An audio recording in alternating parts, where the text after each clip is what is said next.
Прийшли окупанти до нас в Україну, форма новенька, воєнні машини, та трохи поплавився їх інвентар. Байрактар,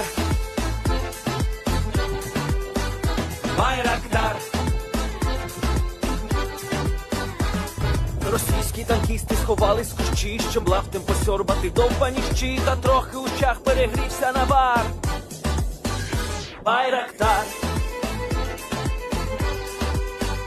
Байрактар.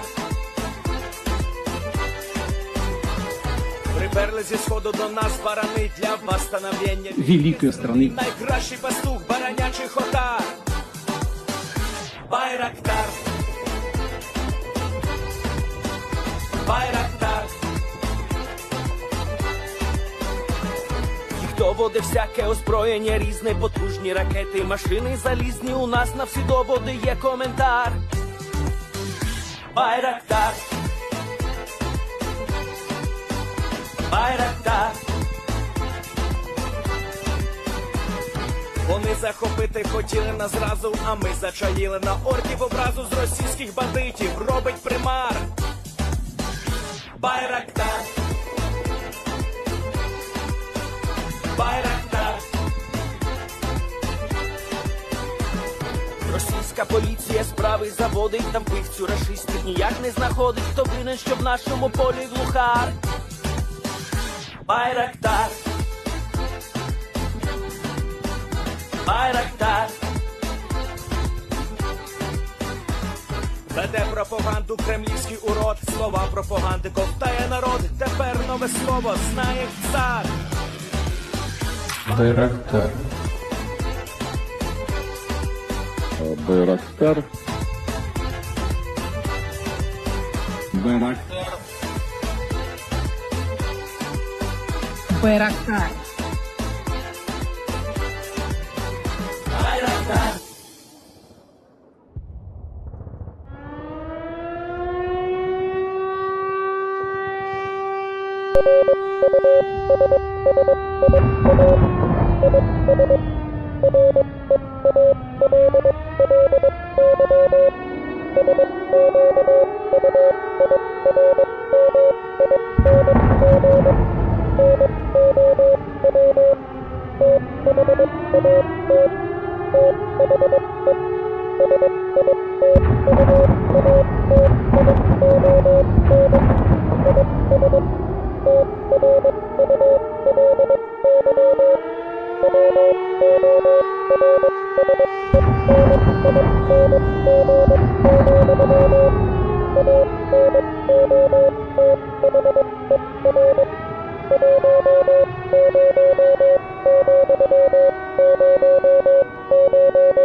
Yes.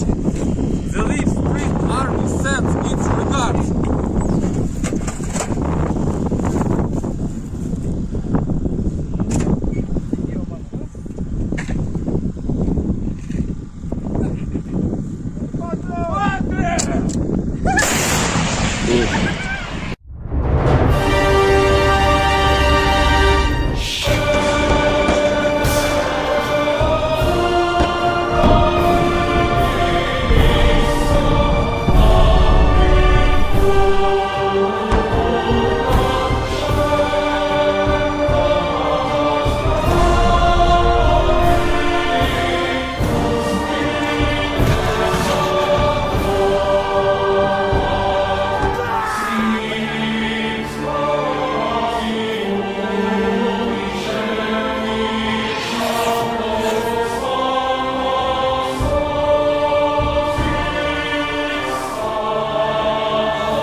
Hello, everyone. I'm the Enforcer, and I'm accompanied by Enforcer Matt.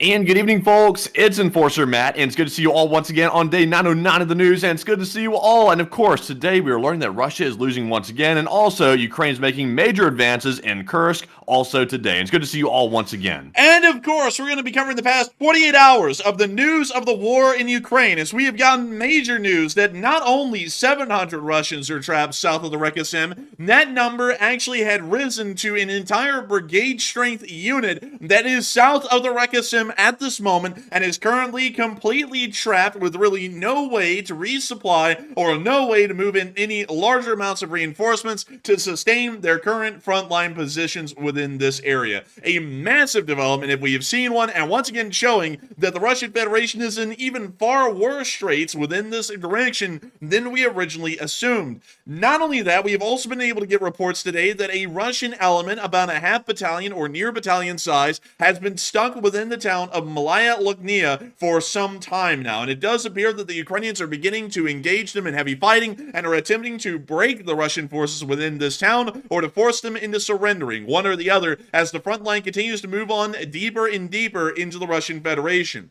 We have now been able to confirm that not only does Ukraine control 74 settlements like we heard the last time, we are now hearing that as of today, only 8 hours ago, Ukraine controls 92 settlements within the territory of the Russian Federation, and nearly, from what I was able to hear, 1,400 square kilometers of ground at this moment. It is an absolutely amazing victory by Ukrainian forces in this area, and it appears that things are getting worse and worse, as Vladimir Putin visited the Republic of Chechnya just yesterday, and it appears that Ramzan Kadyrov is now offering 10,000 hastily raised conscripts to be moved into the area of Kursk and to try to continue the defensive operations as best as possible. The entire meeting in between Putin and Ramzan Kadyrov devolved into nothing more than a way to try and scrape more manpower out of a heavily depleted region of the Russian Federation in its far southern area. We also got to hear... And also, he offered up one raggedy old Cybertruck as well, just a side note. He's also offered up the Cybertruck, that hideous thing with the machine gun on the back. Yeah, he did. The frame already broke on that one, by the way, but we'll get to that in a little bit. But moving on from that, we also got to hear that way off in the southern region of Rostov-on-Don, a major oil refinery was also stricken in this area as well. Well, actually, an oil depot specifically, and its plume is spreading about 110 kilometers west, pretty much across the entire region of Rostov-on-Don out towards the area of Zernograd. Not only that, we were able to get more news from inside of Ukraine as Ukrainian efforts around the Vovchansk area are once again continuing to inflict casualties on the Russian forces that are currently still within this area. We also got to see that a first-of-its-kind armored car made by the Russian Federation was destroyed in the Kremenna Forest direction, and we also started to hear that Russian forces are advancing far enough and deep enough beyond Avdiivka that a mandatory evacuation has been announced by the armed forces of Ukraine for the city of Pokrovsk, and it does appear that this area will become a battlefield very soon. But nevertheless, we have absolutely massive amounts of news to cover tonight, and it is literally just a small little look at what we have. Also, we have a little bit of an update coming out of the Middle East. It appears that the Israelis are continuing to conduct airstrikes in southern Lebanon, but nothing really seems to be kicking off all that much in this area at the moment, and we are still waiting for anything to actually kick off. But still, moving on from that, and into the major breaking news that we have inside of the Kursk Oblast, we have to move on into the first encirclement that we have heard of recently within the town of Malaya Loknya. Malaya Loknya is a town that actually fell behind Ukrainian lines from what we understand on this channel a little while ago. It's situated directly along the main road, funnily enough, that the Ukrainians used to advance on up to Kromsky-Byky, and we understand at the moment the Ukrainian forces are still involved in firefights right now around the town of Kromsky-Byky. But nevertheless, down here at Malaya Loknya, from what we were told, about a half battalion element of about 4 companies has ended up being encircled here in the town of Malaya Loknya, and the Ukrainians have been besieging them for a little bit of time, possibly a few days, according to the information that we were able to gather tonight. We also found out that the Ukrainians are not only beginning to besiege the Russians inside the town, they're actually beginning to push them as hard as they possibly can into the smallest area within the town, so that way they can try and either completely destroy this combat element of the Russian Federation, or to either force them completely into surrendering. From what we know, there's about 300 to 400 Russians right now within Malaya Loknya. If these Russians were to surrender, that means that the amount of Russians that have surrendered so far to the Ukrainians in this offensive would be larger than a brigade-sized element, meaning that for the first time in the war, in a single campaign or a single offensive, one side would have captured larger than a brigade-sized element in the fighting that ensued in a campaign. The first time for either side that such a thing will have happened. But we did get to see that the Ukrainian martyr today in Malaya Loknya was really putting down a great deal of heat on the Russian forces there. We can actually see that they geolocated the exact spot. It's actually along the road that the Ukrainians have been using to advance up towards Malaya Loknya. Well, actually not Malaya Loknya, Kromsky-Biki. And we can see right here, one of the buildings is on fire. We can also see the compound a little bit further north along the highway. We see some smoke coming off of one of the buildings as the martyr then rips into it with a 20mm autocannon. Did I just see tracers, by the way? I just looked up and glanced up and saw some stuff darting across the screen. Was that tracers? Yes, those are tracer rounds of a 20mm autocannon on a Martyr 1. Impressive. I like that. You can really see the destruction from that when you see like the trail of bullets going into that building. Yeah, I mean, that is devastating firepower. And once again, the Martyr is a fairly well-equipped armored personnel carrier, at least in an anti-infantry role, and it appears that the Ukrainians are locating the kind of equipment that they feel would be best used to deal with the infantry elements that are within Malaya Loknya at the moment. From what we understand, this Martyr was a part of the 95th Brigade, which we believe is an air assault brigade, much like the title suggests, meaning that it's most likely a lighter force, maybe mechanized at its best or motorized as a common trend amongst most of its units, while I stutter my way through that. But nevertheless, it does seem as though the Russians within Malaya Loknya are completely surrounded at the moment and have absolutely no viable path of retreat, at least from what we're seeing right now. The Russian elements in Malaya Loknya could attempt a breakout towards the village of Naidinov, which we still believe at the moment is being controlled by the Russian Federation, and that breakout wouldn't be too far. It only is about 2 miles, meaning that this breakout is a plausible one at the moment by these Russian forces, but with each passing day, a breakout being conducted by this Russian half-battalion element becomes less and less likely as the front line continues to move further and further north every single day. And we are getting a decent amount of confirmation to be able to clearly say that that is actually happening. Not only that, but the larger encirclement that happened, just getting all a nice little appetizer here at Malaya Loknya for what's coming over here in the area around Reka Seym, the larger encirclement is over here. This is probably the most successful encirclement ever seen so far in the entirety of the war. And there's been a decent amount of encirclements that have ended up happening throughout the course of the war. But this is the biggest one yet, at least by the numbers that we've been able to confirm. So many of y'all may know that according to this channel's analysis over the past days, really the week and a half that this offensive has been going on, that there has been about a battalion-sized element of border guards that were reported to be in this area, about 700 strong, which was holding the entire area in between Snegost and Chechnya and all the way up to the river itself. We didn't have any information to contradict that up until now, but now according to the armed forces of Ukraine, there is about an entire brigade-sized element of Russian army forces that are actually within this area, and it appears that the border guards have actually been completely rotated out before the Glishkovo Bridge was destroyed, and now some kind of a motorized Russian, brigade of the Russian army is now currently south of the Reka Seym and trying to hold this area. This means that this situation is far better than we ever knew at all. Because 700 Russian border guards being surrounded was one thing, and it would deprive them of lighter combat power going on into the future.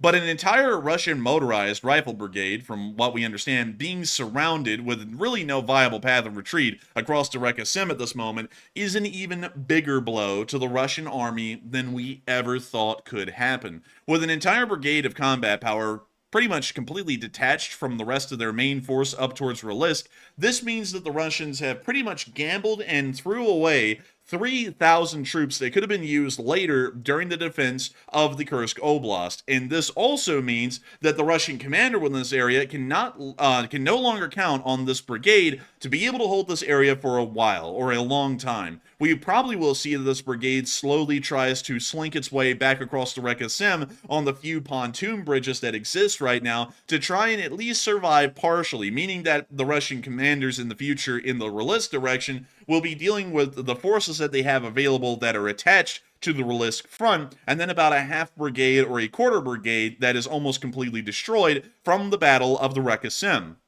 Or more so, the Battle of Glishkovo, as this direction is most likely going to be called.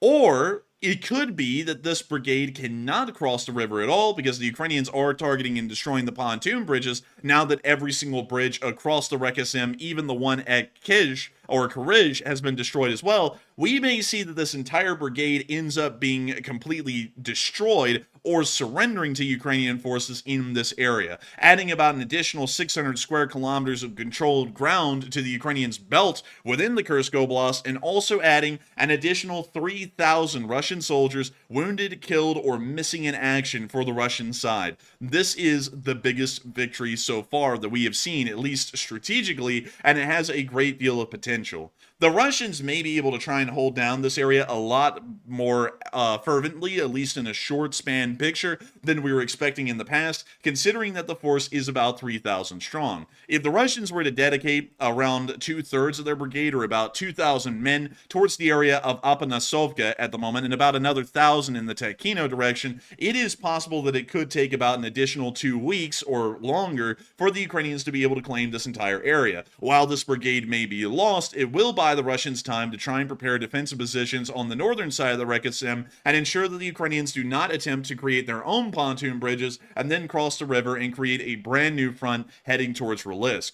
Another option that could be made by a Russian commander in this situation is to try and consolidate their defenses entirely around Zvino and Glishkovo. These are bridgeheads that have been destroyed, but nevertheless, these areas of the river would most likely be used in the future by Ukrainian forces to try and conduct a crossing further into the Oblast. For this reason, the Russians could try and defend the area and hope that the Russians could build up more defenses. This means that the Ukrainians would pretty much control everything outside of Glishkovo and Zvino and the road linking the two, but the Russians would still be trying to hold out as much as they can, and not only that, the Russians could try and set up a pontoon bridge or conduct a small ferry or barge system across this very small river to try and continue to supply their forces in Glishkovo and Zvino and greatly cut down the logistical burden of trying to transport the supplies across a larger area and supply forces that would be around the area of Apanasovka and Chechnya, which would create logistical complications considering that the transport of fuel at this point will be very difficult to keep any of the motorized elements of this brigade running.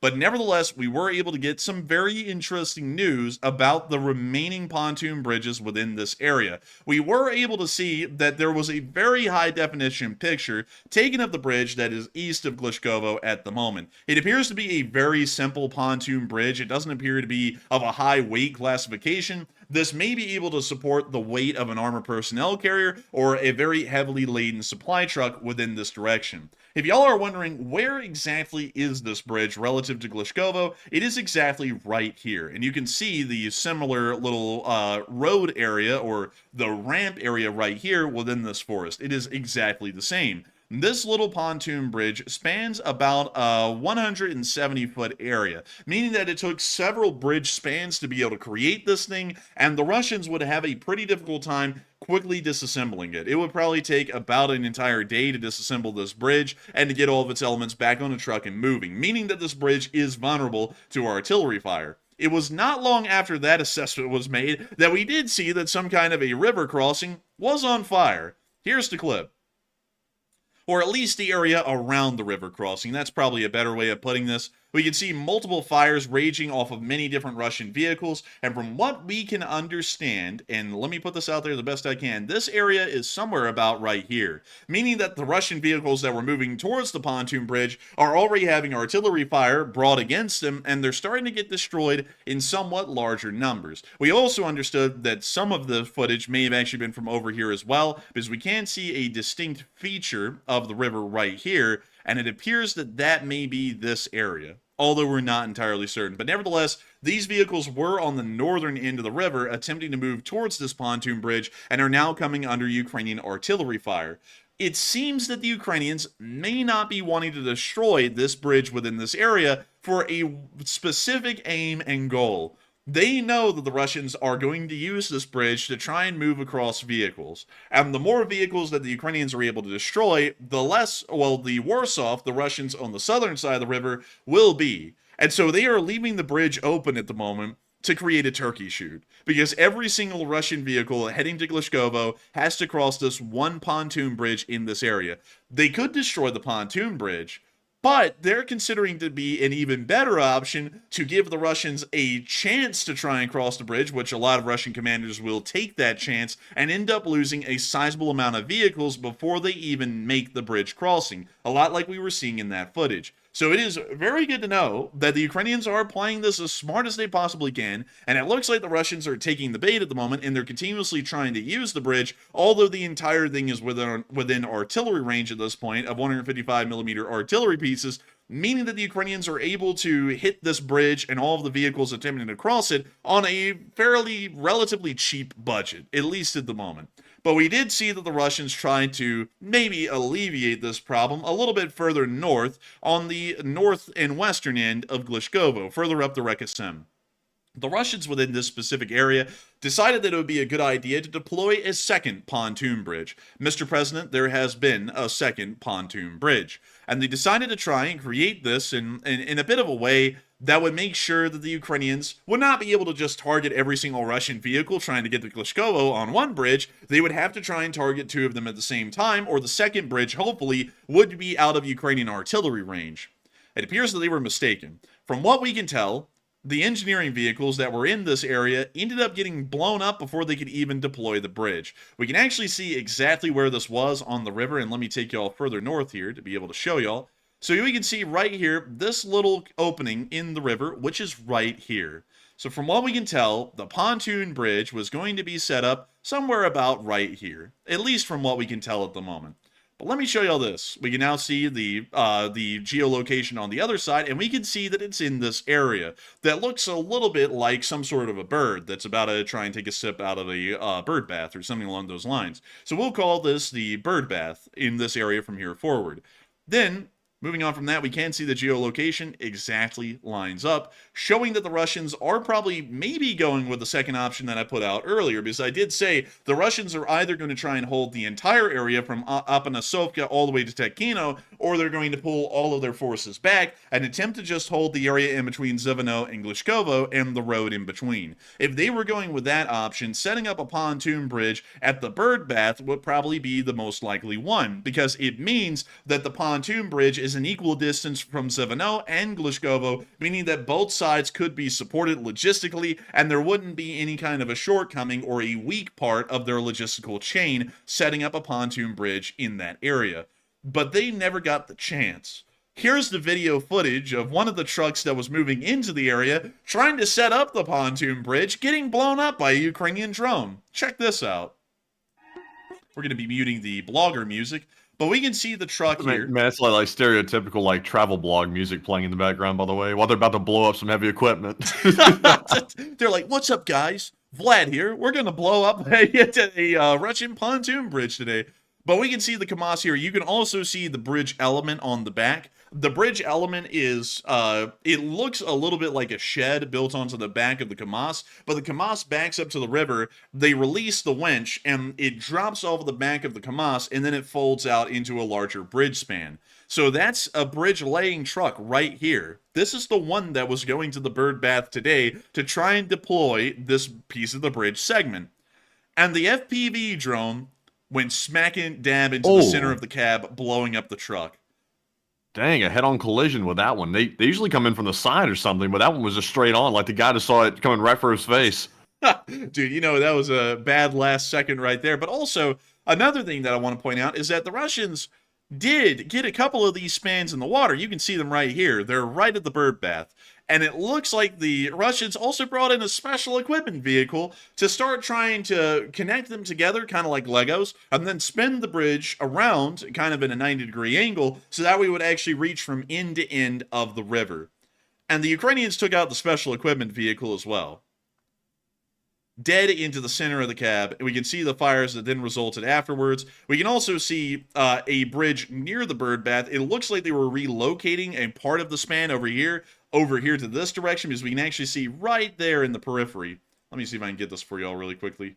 You can see right here in the periphery, in the before and after, you can see the bridge spans right there that were being attacked in the last clip. And we can also see an engineering vehicle apparently got hit and caught on fire right in this area as well, as it was moving around and trying to move a bridge span over here to the birdbath. So it looks as though the Russian bridge crossing attempt in this area has met some very large road obstacles, no pun intended, as most of the bridge laying vehicles and also the vehicles used to set up the bridge have been destroyed and knocked out. This is a very good thing for the Ukrainians. It's ensuring that the Russians will still be forced to use this one bridgehead here for a considerable while, and it is within artillery range, meaning that every single vehicle that attempts the crossing will most likely be damaged or destroyed in the attempt. So right now, from what we can tell, based off of the situation of the bridges across the river, an entire brigade element is stuck on the southern side and really has no way of consistently resupplying or keeping a full force element within this area. And not only that, they are going to be suffering heavy attrition as the days turn into weeks,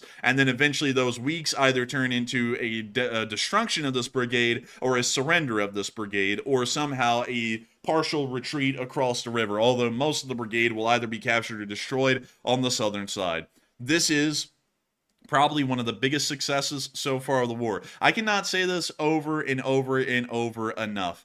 An encirclement like this has never been seen. The Russians have been getting very close in earlier parts of the war to conducting encirclements like this on Ukrainian armed forces.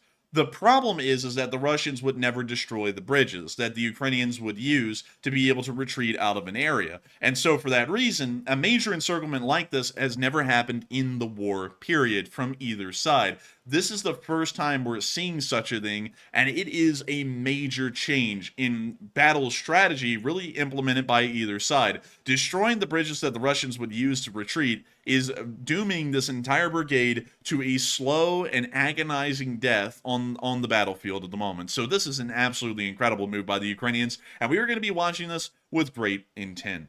However, at the same time, we are starting to hear that apparently what is happening in the Kursk Oblast is dire for the Russian side. It looks to be really bad. I mean, incredibly bad. I cannot tell y'all how bad it really is at the moment. The Russians are losing about an entire brigade in this area. They're losing about another half battalion in Malaya Loknya. A large amount of Russians are constantly surrendering when engaging in action against Ukrainian armed forces. The manpower situation has never been worse in any other front so far for either side. The Kursk offensive really is something that we've never seen in the war so far, with the kind of strategies being implemented, the success of those strategies in execution, and not only that, the complete lack of morale from the Russian side. It is unbelievable to see this, and it appears as though the Russian government is also believing the same thing, because Putin ended up visiting the Republic of Chechnya for the first time ever in about 15 years.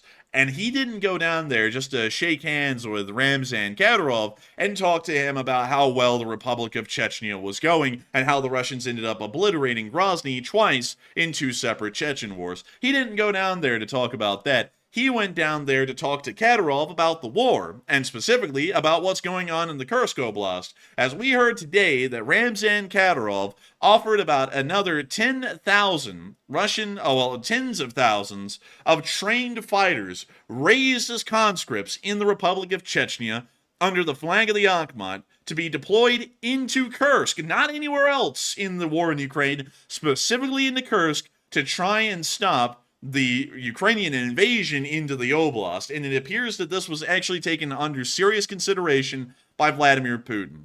Now, this is a very interesting thing that has happened here in between the two, and it requires a little bit of an explanation.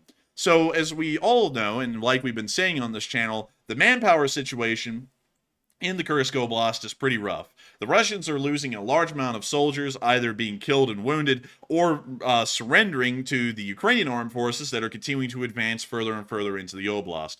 from what we can tell, the amount of Russian manpower that has been relocated from inside of Ukraine has been as much as they were possibly allowed to without compromising their position inside of Ukraine and allowing for the Ukrainians to open up a very successful offensive in that direction. The Russians reached the peak. If they were to try and move more forces into Kursk, it would require them to relocate more forces out of Ukraine. And if they did that at any part of the line at this moment, one of those areas would be pretty much open to a breach, and the Ukrainians would be able to exploit that breach and probably conduct another major offensive within Ukraine and reclaim a large amount of ground. At least that's our understanding at the moment. And so the Russians are in a pickle. They can't get any more combat forces from inside of Ukraine to try and defend Kursk with. So they have several other options that they can go with.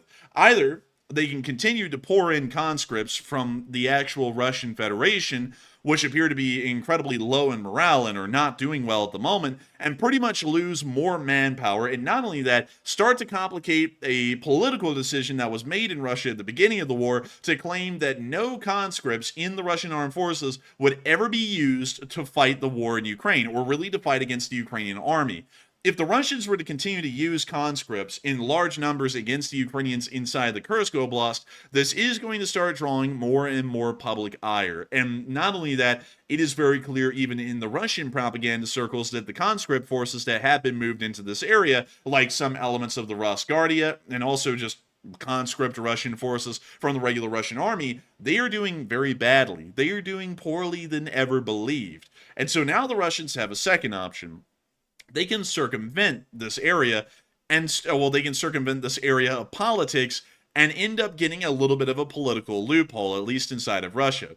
Chechnya is not technically a part of the Russian Federation, interestingly enough. It actually is a semi-autonomous republic, and that's why it's not called an oblast. That's why Chechnya isn't the Chechnya Oblast. It is the Republic of Chechnya. So technically, it's a semi-autonomous country inside of Russia. And so by that reasoning, if Ramzan Kadyrov conscripts tens of thousands of soldiers from inside of Chechnya, that isn't the Russian government doing it, that's Ramzan Kadyrov. And so the Russians can end up getting around the whole conscript issue, at least on the public level. They can end up getting a large amount of Chechens, of course poorly trained with low morale, and everyone knows the problems that come along with the Akhmat units, but nevertheless, it allows them to continue to funnel in loads and loads of meat into the Kursk meat grinder and hopefully stop the Ukrainians by sheer amount of manpower alone. That's at least the premise that they're going with at the moment, and it looks as though the Russians are probably going to attempt this move. Now, of course, I don't really think this is going to end up being that successful. There is only a certain number of troops that can be put onto the front line at a single time. Now, you could have an endless amount of reserves, and they might try and do that with the Akhmat, where they just have tens of thousands of them in the area, so that way when one of them gets ground down to a nub, they can just move in another brigade, and then they can try and hold the area or get pushed back until they're ground down to a nub, and then move in another group. I don't really expect a lot, though, coming out of Ramzan Kadyrov's Akhmat units that are being offered up at the moment, but it does seem to be an incredibly awkward way for the Russians to move around the whole no conscripts are going to be used in the Russian army to fight against Ukraine deal, because technically it's not the Russian army, it's the Chechen militias and the Chechen armed forces that are going to be used in the Kursk Oblast. And so they end up getting... Do you think this is Kadyrov's way of basically trying to make good on the fact that the Kadyrov unit, the Akhmat, were the ones that ran off from the border basically when Ukraine first showed up and invaded Kursk? Is this like his way of making up for that, or is this like an actual method that Putin's trying to use to get more guys? I think it's both. I think that he's trying to make up for the absolute failure of the Akhmat at the opening of the offensive, and I also think that this is benefiting Putin because this is a way for him to ensure that at least technically his public promise of no conscripts from Russia will be used in the war in Ukraine, because they're not Russian conscripts, they're Chechen conscripts, which are a totally different thing, you know, and it wouldn't matter. And so I think it's really appeasing both sides there as far as the solution, because Kadyrov gets to keep his little reputation going in Russia, and Putin gets to ensure that he keeps up his political promise that he made to the Russian public at the beginning of the war. So I think it actually appeases both. Maybe so. To me, it seems like the Kadyrov troops, the Akhmat, they're a little less competent even than the Russian troops, even their conscripts. So if the goal is to actually protect Kursk, I'm not really sure how bringing in the Akhmat, at least more of them in numbers, is really going to help anything, except for basically putting just bodies in the area. I would have to agree. I don't think it's going to help much of anything, but it looks like they might actually give this idea a shot. Although, when they say well-trained troops, it's like the Akhmat, according to Chechen standards, is well-trained, and they are practically the Ringling Brothers circus buffoons of the battlefield. Yeah. It's like, I don't think these are going to be well-trained at all. And it looks to me, Matthew, honestly, like the Russians don't really have a lot of faith in any of their forces, whether the Akhmat's going to largely take over the defense of the Kursk Oblast, or whether the elements of the Russian army that are currently right there right now, whether they're going to keep on the defense. They aren't having a lot of faith, because up there in the area of the Kursk nuclear power plant in Kurchatov, they are actually digging in. They are preparing defenses right outside the power plant, and we were able to see that some kind of a ditch, either an anti-tank ditch or some form of a quickly built infantry trench, was built right under the cooling towers of the Kursk nuclear power plant. So let me show you all exactly where this is. So here is the Kursk nuclear power plant's cooling towers, right here. So there they are. And from what we can tell, this ditch was built about right here. And what's really bizarre about that, Matthew, is that that's actually on the northern side of the Reka Seym. So it looks like the Russians are actually building almost like a castle-like defense on all corners of the Kursk nuclear power plant, because they're expecting that eventually the Ukrainians will end up crossing the Reka Seym, which means that they would have to capture Lvov and then go even further north, and they might circle back around and then end up besieging the entire power plant. And so they're building defenses on every single side, because they're expecting that the area may collapse that badly that that's a possibility for Ukraine. Yeah, they're really digging in deep. And my thing is, I thought the Ukrainians were actually approaching this plant a while back, like actually a couple of days ago, but we really haven't heard anything about them actually, getting near the proximity of the plant. So do we know how close they are at this point or what? Because it sounds to me like maybe they might have bypassed it, at least temporarily, and they might return back to maybe take it. Because it seems like the time window for them to arrive there is already passed. So do we know how close they are?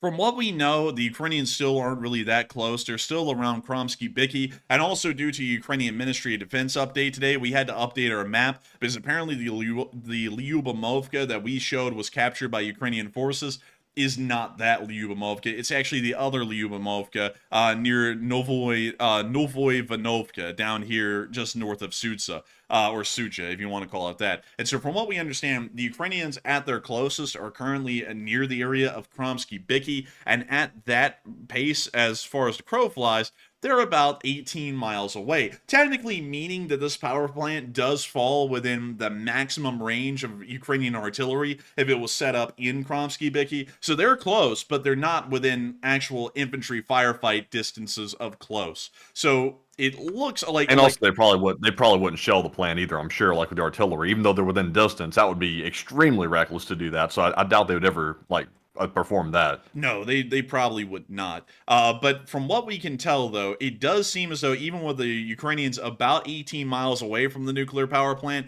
that they are kind of expecting that the entire area may collapse. Usually defenses like this are made, but they're not made this far away. They're usually made elsewhere, like for example around Lvov or around Ivanino, or even further south and near the active front line right now, or maybe a few miles back, because inside of Ukraine, specifically to take the Vovchansk front as an example, we never saw the Ukrainians build defenses in Ruski Tishki. Well, actually, you know what? Better yet, let me actually get y'all a direct comparison of this. So 18 miles away would actually be the dead center of Kharkiv. And we have never seen the Ukrainians, during the entirety of the Vovchansk offensive, actually build fortified defensive positions or even last-ditch defensive positions around the city of Kharkiv. Because during the entirety of the offensive, the situation, even when it was difficult at the very start, was still under enough control that the Ukrainian armed forces knew that the Russians would never make it to Kharkiv, and so preparing defensive positions in that area seemed asinine and quite silly. So they never did that. But the Russians, on the other hand, apparently are assuming that the Ukrainians may actually be able to punch through the line, probably around Kromsky-Byky at the moment, if the situation is still very strenuous in that direction, and they may actually be able to advance to Lvov, over the Reka Seym, and then circle around and start to besiege the Kursk nuclear power plant from three sides. That is something that appears to be within the Russian commanders' heads at the moment, because preparing defenses this far back is showing that they're expecting that a battle may end up happening this far back around the Kursk nuclear power plant. I think it's just more proof that the entire situation in Kursk is definitely not under control. The Russians cannot really put enough forces here that are competent enough to actually stop the Ukrainians, so they're preparing for the worst. I think that's what you're pointing out there about the nuclear power plant. They're starting defenses on the opposite side of the power plant than usual. So it's just more proof the Russians just don't know how to contain this. That's what's really like shocking me a lot, is we knew that Wagner got through. They got through really deep. But even Ukraine now, they're even getting through very deep as well. And there's no signs of stopping them at any point in the future, which is just crazy to me. Like, I don't see any end in sight for the Russians for this invasion. And it really does look like there is no end in sight. Maybe the Kursk nuclear power plant may actually end up getting captured in the future. It's not going to be soon. I'll tell you all that. Like, it's not going to be within the next week. It would be much farther on in the future. But it's entirely possible that the Kursk nuclear power plant could end up being a major campaign objective of the Ukrainian armed forces. We haven't seen them making really concerted efforts in that direction so far. Honestly, it looks like they're more so focused on gathering territory and securing flanks at the moment. But that also does show that they may be trying to move into the area of the Kursk nuclear power plant and eventually take it. And a lot of people are wondering, is Ukraine still going to try and take the Kursk nuclear power plant, or are they more so focused on territorial objectives of trying to claim a much larger and broader front down here along the border itself? And it seems like a lot of people actually have many different ideas and opinions on this at the moment. And Matthew, what are people thinking about this, and what are you thinking about? Do you think that there's actually a objective in the Ukrainian commander's mind to still take this power plant, or do you think that this is more so a periphery objective, not one that's primary to their actual offensive goals at the moment? So right now, it looks like 42% of the audience said, yes, Ukraine will try to take the power plant. Even right now, with the current situation, they will try to take it still. And 35% said, no, Ukraine will ignore it for now and move on. And 13% said, I haven't really heard enough intel to really make a decision on it. And on this one, I would have to say that while we know that the Ukrainians are still a distance from the plant, to me, I thought they were approaching at a much more rapid pace. I'm not trying to put the Ukrainians down or anything. They're still making crazy progress through Russia, but it sounds like they're still a bit away. So it's hard to really say right now if they're going to bypass it, but I would guess that they're probably going to want to take it, because once again, that would give them leverage over Russia, because the Zaporizhzhia plant is under control of the Russians right now back in Ukraine, and they're doing some really funky stuff with that plant right now, which is very unsafe. So if the Ukrainians were able to take the Kursk one, that would put them on a level playing field. So I would assume they're trying to take it, but right now it's really hard to tell because the Ukrainians aren't really right next to the plant just yet. They still need to make some more ground to actually be able to get within fighting distance of it. So I'm with the 42%. But Enforcer, what say you? I would have to say that in my opinion, I believe that the Ukrainians don't necessarily have to take the nuclear power plant. I honestly think the Ukrainian commanders are more so focused on in my opinion, I'm trying to think about how to explain this. I think they're more so focused on territorial objectives than actual strategic objectives like taking the nuclear power plant or the city of Kursk. And so I'm actually going to explain, if I was a Ukrainian commander, what I would do in this situation, speaking about territorial objectives and aims. So first off, if you look at this area right now, while right now Ukraine is focusing on Glishkovo, let's say that there's an unlimited amount of manpower and that this front line is given high priority for supplies and reinforcements, meaning that we can really do whatever we want in this area as far as an offensive objective and try and claim as much territory as physically possible. So going off of that, and considering that we're not counting strategic objectives, we're just counting territory gained, I would actually push Ukrainian forces north from Koronivo and the Glishkovo area, of course securing a strong flank in this area first, but I would advance them further north to capture Lisk and then move them at their farthest, and I'll draw a line up here, from Popovka and all the way over here to Kapastichi. Right about here. This is actually about the narrowest that this front would get in this area where that black line is, and this means that there would be a bit of a natural choke point created against the Russians, because the Russians would be attempting to advance from the area of Kumatovka down this road and back towards Rilisk to recapture it. This means that the Ukrainian forces on this side would probably need to be a little bit better defended, possibly move an armor brigade into this area, but you could hold this thing down for quite some time and probably be able to hold it, especially if you heavily fortified this area. We would have to look at the geography of the ground beforehand and figure out where any high ground is, because this front line wouldn't be a straight line across. It would have to contour with the land itself. But then, once you move on from Kapastichi, many of y'all will notice this, the Reka Seym pretty much creates a natural defensive barrier from this point on. And so I don't even really have to draw this out because y'all can see this. Just advance Ukrainian forces all the way up into the area of the Reka Seym throughout its entire length, all the way up to Kurchatov. This means that the nuclear power plant at this point probably would end up being captured, but it wouldn't be the actual objective of the Ukrainian forces at that time. It just would be something that they would want to try and take because it is a part of the territorial objectives that the Ukrainians are trying to control. So really quickly, I am going to draw a little bit of a fine line in this area just so that way we can keep a faint outline of the Reka Seym in mind. So I'm going to try and do this as quick as possible to kind of show y'all where the Ukrainians would advance into this area.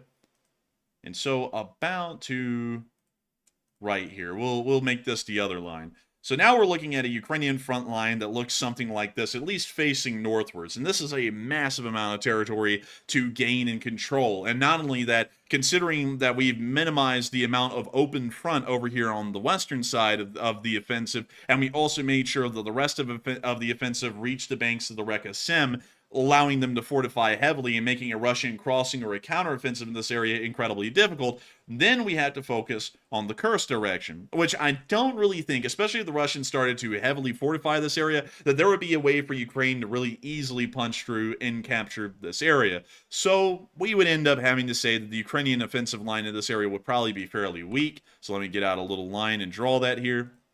It would probably move along these villages and probably try and hold this area as best as possible. So we'll put that right there. And this front line will be a little bit more difficult to hold, but still, it would be possible to hold it as long as there were heavier units that were involved in its defense. But really quickly, to actually break down this analysis of where Ukrainian forces could go and what they could hold, I actually was told that we have a little bit of breaking news coming through. And so, Matthew, what do we got? All right, so real quick, I just saw on Twitter here from different sources, it appears that Moscow has come under a pretty large kamikaze drone attack tonight. It looks like it happened about maybe 30 minutes ago, and it looks like the actual city of Moscow itself was targeted. And right now, based on the videos we're seeing, and also Enforcer, the videos are on our Twitter page if you want to show those to the audience, it looks like the majority was shot down. So it looks like out of the entirety of Russia, the one place where air defense might be actually working is the city of Moscow. Go figure. But right now we're seeing most of them shot down, but there appears to be a pretty decently sized drone attack. So, Enforcer, you can show those pics if you want. And so we have a picture here of one of the drones being shot down over Moscow. Sadly, we don't have a geolocation for this, but it is the Moscow area. We can also see down here as well, this appears to be an outskirt of Moscow. Probably around, if we had to take a guess, if I had to take a very, very rough guess of this, maybe around the area of Podolsk, or maybe a town like Kokoshkino. I butcher that terribly, but still probably around somewhere out there. It's probably the outer ring of the Moscow air defense perimeter, but we can see another drone flying over. We can hear it, actually. Somewhat rare for the city of Moscow to get attacked with drones like this. Yeah, it is pretty rare. We don't see this a lot. The last time we saw this was about last year around the same time, from what I remember.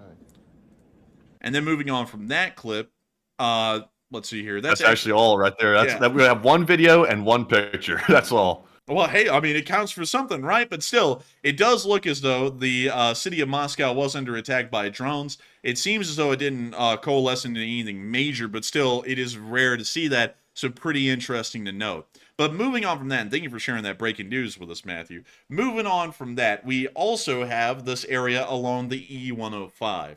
Now, the E105 kind of ends up being a river of its own, because these giant highways, and I'll show you all the E105 right here to give you all a better idea of what this area looks like. The E105 is a bit of a larger highway. It has a larger tree berm around it, and it also is a two-lane road, much like many highways throughout Russia. Although this is considered actually pretty big. So what the Ukrainians could do is that they could end up then creating a defensive line along the E105 itself, ensuring that they control the major highway heading in between Belgorod and Kursk, and not only that, giving them at least a defensive area to control that they could then heavily fortify around the highway and make it very difficult for the Russians to try and advance.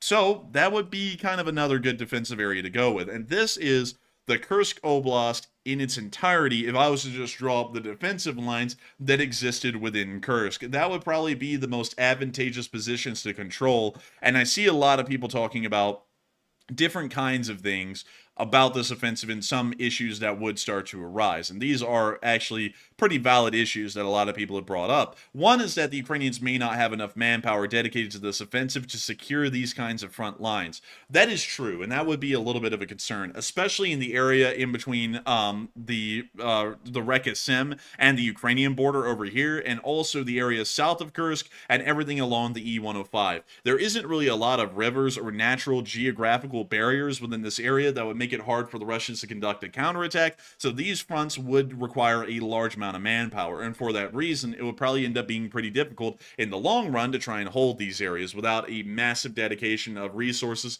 logistics, and reinforcements that would constantly be moved into these areas. However, the area in between the Reka Seym and the Ukrainian border and up to Kursk that borders the Reka Seym, it would not require that much manpower because you would largely be able to count on the river giving enough of a delaying amount of time for the small amount of Ukrainian forces in this area to mount effective defenses, inflict high casualties on the Russians, and force them back time and time again. So I would generally have to say that this would probably be the most advantageous front line that we could see, and the most possible front line at the furthest Ukrainian advance, at least in my opinion at the moment. But I do believe, going through all of that, that the Kursk nuclear power plant may be captured in the future in a perfect world, but it's not going to be a primary goal of the Ukrainian commanders that are currently operating within this front. So really quickly, let me see if I can click on these lines and try and delete them, so that way we can make sure this that this map isn't as complicated as it can physically be.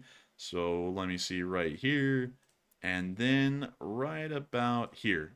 So we'll delete all those, but still, I hope that kind of gives the best analysis that I can, at least as best as possible, but that's what I would do if I was in the Ukrainian commander's shoes at this moment. But moving on from that analysis and on into something else, well, the E-38 is coming under a decent amount of attack, the road in between Lvov and Rylisk. This area seems to be getting hit a lot by FPV drones, and it seems as though the Ukrainians are trying to ensure that resupply of the Rylisk front for the Russians is not done at any kind of an effective pace. But we can see right here a Russian looking out of the top hatch of the KAMAZ as the drone comes down, and it looks as though he was trying to close the hatch. A little too late, it hit. Also, was that just like a random civilian driving the car next to it, by the way, like right before it hit? Yeah, apparently it was a Lada too. It was a blue Lada. That's what you call being in the wrong place at the wrong time. And look at this guy. He's like, oh, shit. He stops trying to close the hatch, and then the drone just blows up in between the cab and the actual cargo. Oh, we can see that thing is burning now.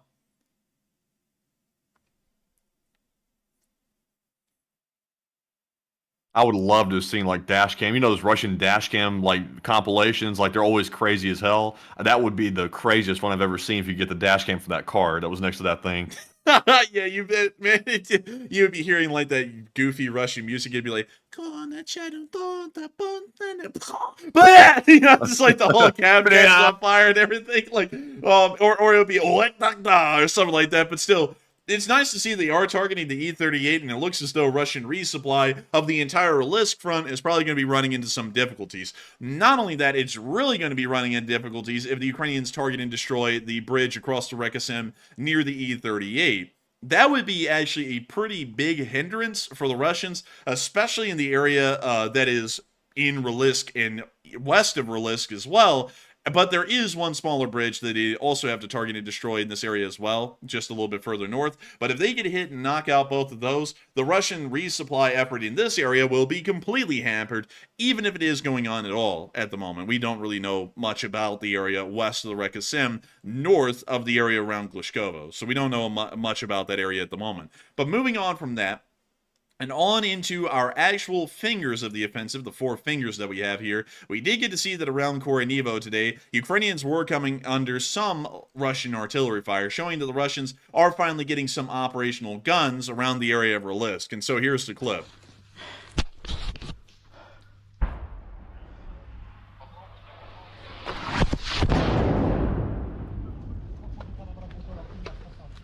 Блин.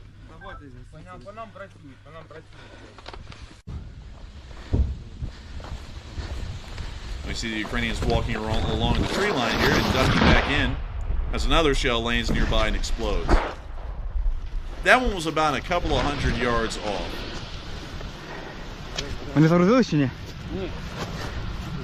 We now see a Ukrainian vehicle fast approaching. It looks like some kind of an MRAP.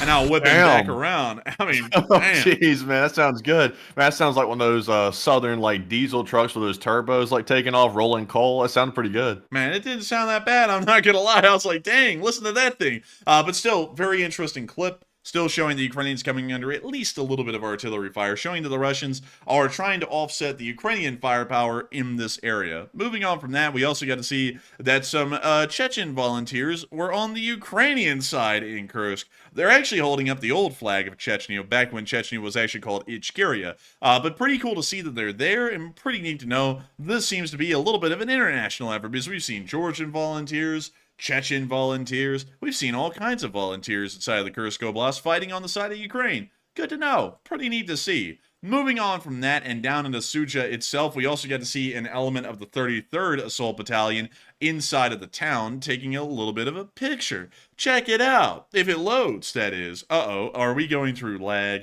Are we... I can still hear you, so whatever's happening must be on Reddit's end. Oh, come on. There we go. So here we go. There it is. Here is the pictures. We can see one right here. We can see another one right here. This guy actually has a CZ Bren.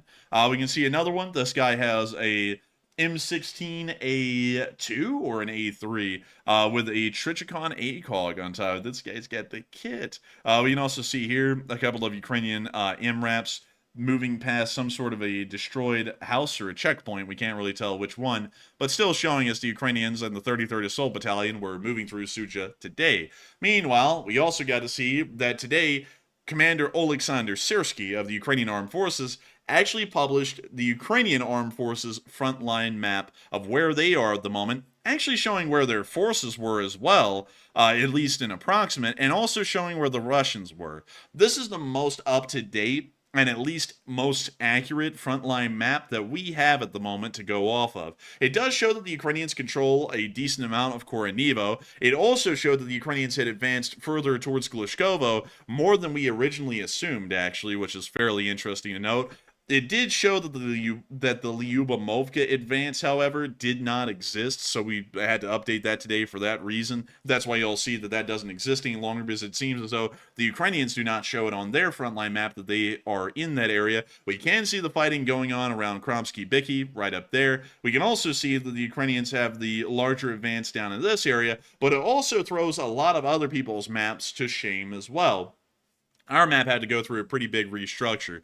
Really only in this one direction heading towards Lyubomovka. This is the only direction that we had to change the map that much. Most of the rest of it was still fairly accurate, but a lot of people's maps actually showed that the Russians were right outside of Suja, right about here. The Russians are actually about 4 miles away, according to the Ukrainians, and not only that, the Ukrainians also appear to control a large area of ground down here, which a lot of maps also did not show as well. And also, on top of that, it seems like our map may actually be a little bit outdated, because it looks like the Ukrainians actually do have a pretty big advance going on north of Korodivo. It may even be as north of Alexandrovka at the moment. We can't really tell that for certain, and our map is still a fairly rough approximate based off of the information that we were able to gather, but still, it does seem as though the Ukrainians control a very large amount of ground, approximately 1,300 square kilometers of ground at the moment, and it is continuing to grow with each passing day. But still, pretty nice to see. Also interesting to note that this map was called Northern Ukraine. I was like, that's a little interesting of a word. You would think they would call it the Kursk Oblast. Instead, they called it Northern Ukraine. I was like, that's interesting. That's kind of, isn't that a little interesting, Matthew, that they're calling it Northern Ukraine instead of Kursk? I like it. I honestly like it. Is that going to be like the permanent name for it? Like Northern, what do you say? Northern Ukraine? Was that what you were saying? Yeah, Northern Ukraine. They should call it something different. Like they need to come up with some creative names for it, like the new Ukraine Oblast or something. Whatever the Russians are trying to call the occupied Ukrainian land, they should basically just mock them and do the same thing in Kursk. You know, I feel like that's a good idea, Matthew. That's solid, very solid indeed. And so with that, I hope that does address that fairly well, at least giving you all a very good look at what the Ukrainians are showing that they actually control.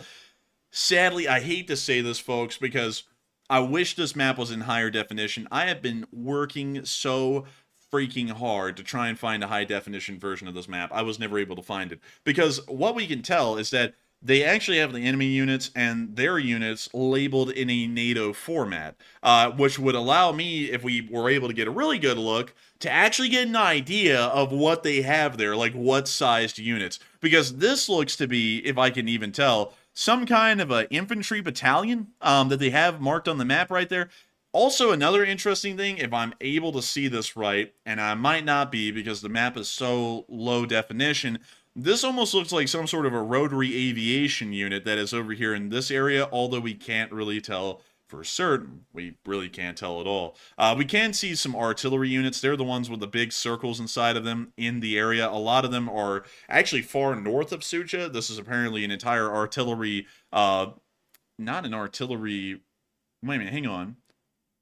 An artillery regiment is in this area, apparently, from what we can tell. It looks like there's a couple of artillery companies down here. There's also a decent amount of artillery companies around the area of Sucha itself, and then there are some artillery companies that are supporting, from what we can assume, the Glashkovo direction. But we can't really tell much more than that. I wish I could tell you all where the armored forces were, where the infantry was, where the mechanized units were, but we can't really tell. All I can see at best are these little rectangles. I can't really see the details inside of them to be able to tell you all what specific units, and I can't really see that for the Russian side either. Although, interestingly enough, it does seem as though a lot of the Russian forces in the area are maybe company-sized. They don't really look that big. Well, actually, no, they look more like battalion-sized elements. But there's not a lot of them. And also, I want to make this clear as well before we get to it. The 810th is still reeling from the shock of the battle that they lost the other day, from what we can tell, but we'll be getting to that here in a little bit. But still, before we move on into the rest of the Kursk front, we have heard that Russia says Ukraine has begun an offensive in Zaporizhia as well. We haven't really gotten a lot of news on this today to confirm nor deny the existence of this offensive. I have to give like the what the hell was it called? The Glossamer, like the Glossamer Globe excuse, or the answer is that we cannot confirm or deny. Hang on, hang on, I gotta go look. The Gossamer Explorer, wasn't it? Yeah, there we go. The Gossamer, damn it, it's the Glomar Explorer answer. That's actually. That's actually where, like, you know about the Glomar Explorer, right, Matthew? The ship built by Howard Hughes, all that stuff. Yes, I've heard of it. Okay, so the confirm nor deny answer is actually the Glomar Explorer answer, because that's the first time the government ever used that statement, was in answering, did y'all try and steal a Russian nuclear submarine off of the ocean floor? We said we can neither confirm nor deny, and so that answer is actually the Glomar Explorer answer. But anyways, moving on from that, we can't confirm or deny the existence of this offensive today. We haven't seen enough video or picture evidence coming out of this area to even say it exists, but the Russians are saying that an offensive is happening in this direction, pretty much going headlong into the Surovikin line, which seems to be a little bit difficult. But nevertheless, a lot of people are wondering, was this the reason for the Kursk offensive? Was to try and draw Russian forces away from the Surovikin line so that way the Ukrainians might be able to conduct a successful offensive in this area? Was that so, or is there another reason? And a lot of people have been throwing in their opinions on this. And Matthew, what have people been thinking, and what have you been thinking about it as well? All right, so like the Enforcer said, Russia's been panicking all day long on their Telegram channels about, oh, blyat, they've started an offensive in Zaporizhia, blyat, it's over. They've been panicking and freaking out. So the question is, was this the main reason for Ukraine's invasion of Kursk? 32% said no, but it's a good opportunity to advance in Zaporizhia if this is indeed true, while 28% said yes, this was Ukraine's big plan to distract Russia, force them to move troops back to Kursk to defend mainland Russia, and then Ukraine can make some more advances in Zaporizhia, and then 28% said it's too early to tell. And honestly, for me, I would have to say that this probably was not the main reason. I'm still sticking to the land-for-land exchange idea. I think that is probably the actual real reason for invading Kursk, but this was a good opportunity, and really, honestly, I have a feeling the Russians might actually be telling the truth on this one. They really have no reason to lie about a offensive happening there in Zaporizhia, because it really doesn't help them by lying about that. So I would say that if the Ukrainians are indeed doing this, it is a good opportunity, but probably not the main reason they went into Kursk. But of course, it did cause the Russians to move people off the front lines, which gave Ukraine an opportunity. So I'm with the 32%. But Enforcer, what say you? I would have to say it's probably just a good opportunity. I'm not sure if it's Ukraine's big plan. I would be honest with y'all. I think the Ukrainian plan went along these lines. We're going to start the offensive in Kursk. Wherever the Russians deplete their manpower the most is where the offensive it will be planned and executed. So instead of actually having like a specific offensive front that was directly connected to the success of the Kursk offensive, they probably had war planned a bunch of offensive objectives to be claimed in any area, depending on where the Russians ended up turning out the weakest. And wherever that happened, they were going to push right into that area. So I think that this wasn't really like the grand master plan. It was probably that the chips just fell in line just right for them to start an offensive down there, and that's what they started doing, at least from what we would know. But with that, I hope that does address that fairly well, at least the best I can. But before we move on from answering stuff the best we can and getting on into what happened for the rest of all time in the Kursk Oblast, we have to get into a couple of questions. There's been a lot of them, and we want to make sure to address them as best we can. And so, Matthew, what do we got? All right, so hopping into our first Super Chat segment here, we have massive support tonight. We are greatly appreciative for it. And our first one here is going to go to Charlie Hernandez. He actually threw in 2 massive $100 donations. And thank you very much, Charlie, for that very generous support. He said, for a moment of silence for the fallen Ukrainian and foreign soldiers who have paid the ultimate sacrifice, and also sending my love to my brothers, the Enforcer and Enforcer Matt, and the LSA family. And let's keep spreading the love. And thank you very much, Charlie, for the kind words as well. I appreciate that. And thank you for the absolutely massive support in helping this channel to keep on running, Charlie Hernandez. You've been around for a pretty long while, actually, and I got to thank you so much for massively supporting this channel tonight. That is not your first $100 super chat tonight. That is actually the first of 2, and I got to say that is absolutely incredible. A massive thanks to you so much once again for supporting this channel and really enjoying it and helping it to keep on running. And also, I would have to agree. I have to say that it is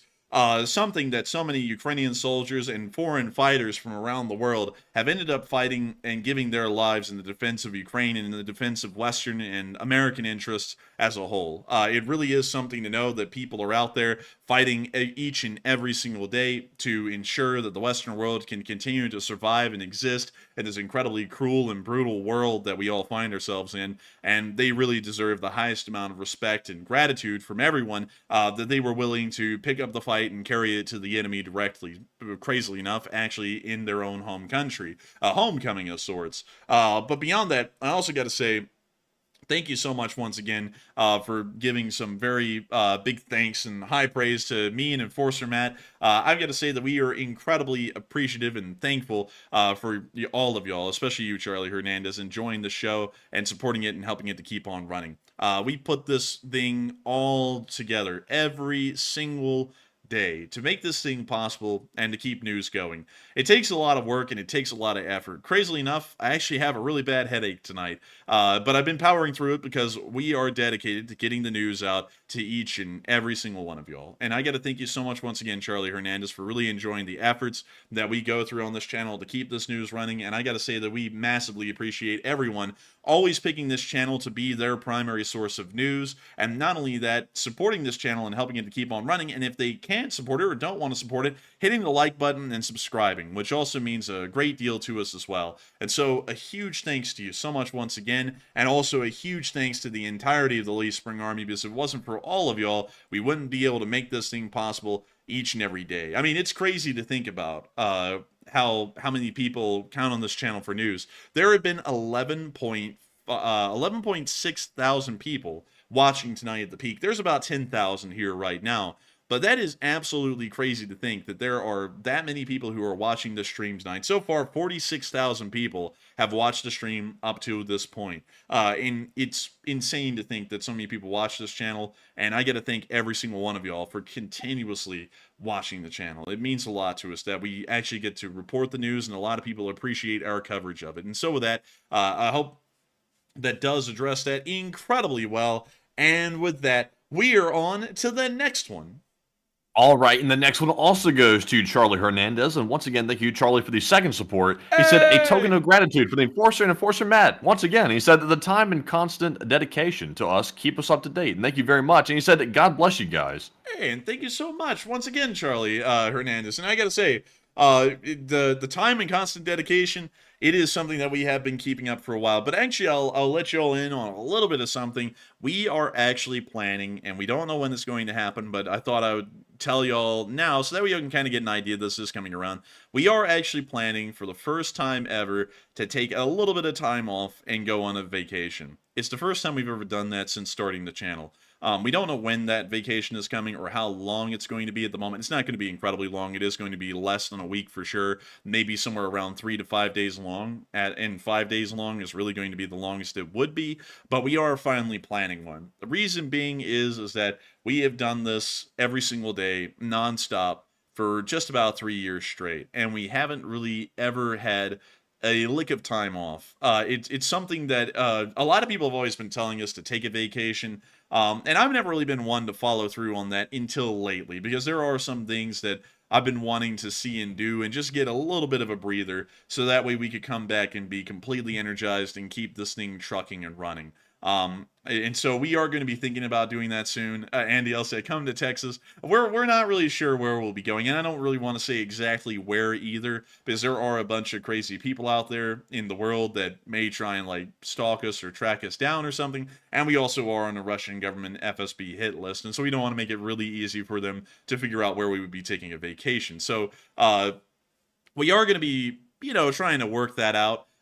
Figure out where we're going, how long it will be. But I want to make sure to let y'all know that at least well off in advance for weeks, because it won't be like the channel drops dead that week. I want to let y'all know that as well. Like, we're not going to be stopping everything. We still will be uploading short war videos during that time. It's just that we probably won't be able, well, I know we won't be able to run live streams at all, because my setup is a physical one that is stuck in place inside of our house. So if I go on vacation somewhere, the show can't run. And on top of that, I wouldn't be able to vacation if the show ran, because I wake up around 11 or 12 every single day, and I pretty much just kind of piddle around and do tasks I need to do up until about 5 o'clock, and then from 5 to 12:30 or 1, I'm working on the show. And if there's a short war summary to be made, I'm pretty much working from when I wake up to 12:30 at night, and then I stay up from then to about 4 in the morning because I'm on so much caffeine I can't go to sleep. So I wouldn't be able to vacation if I was running the live stream.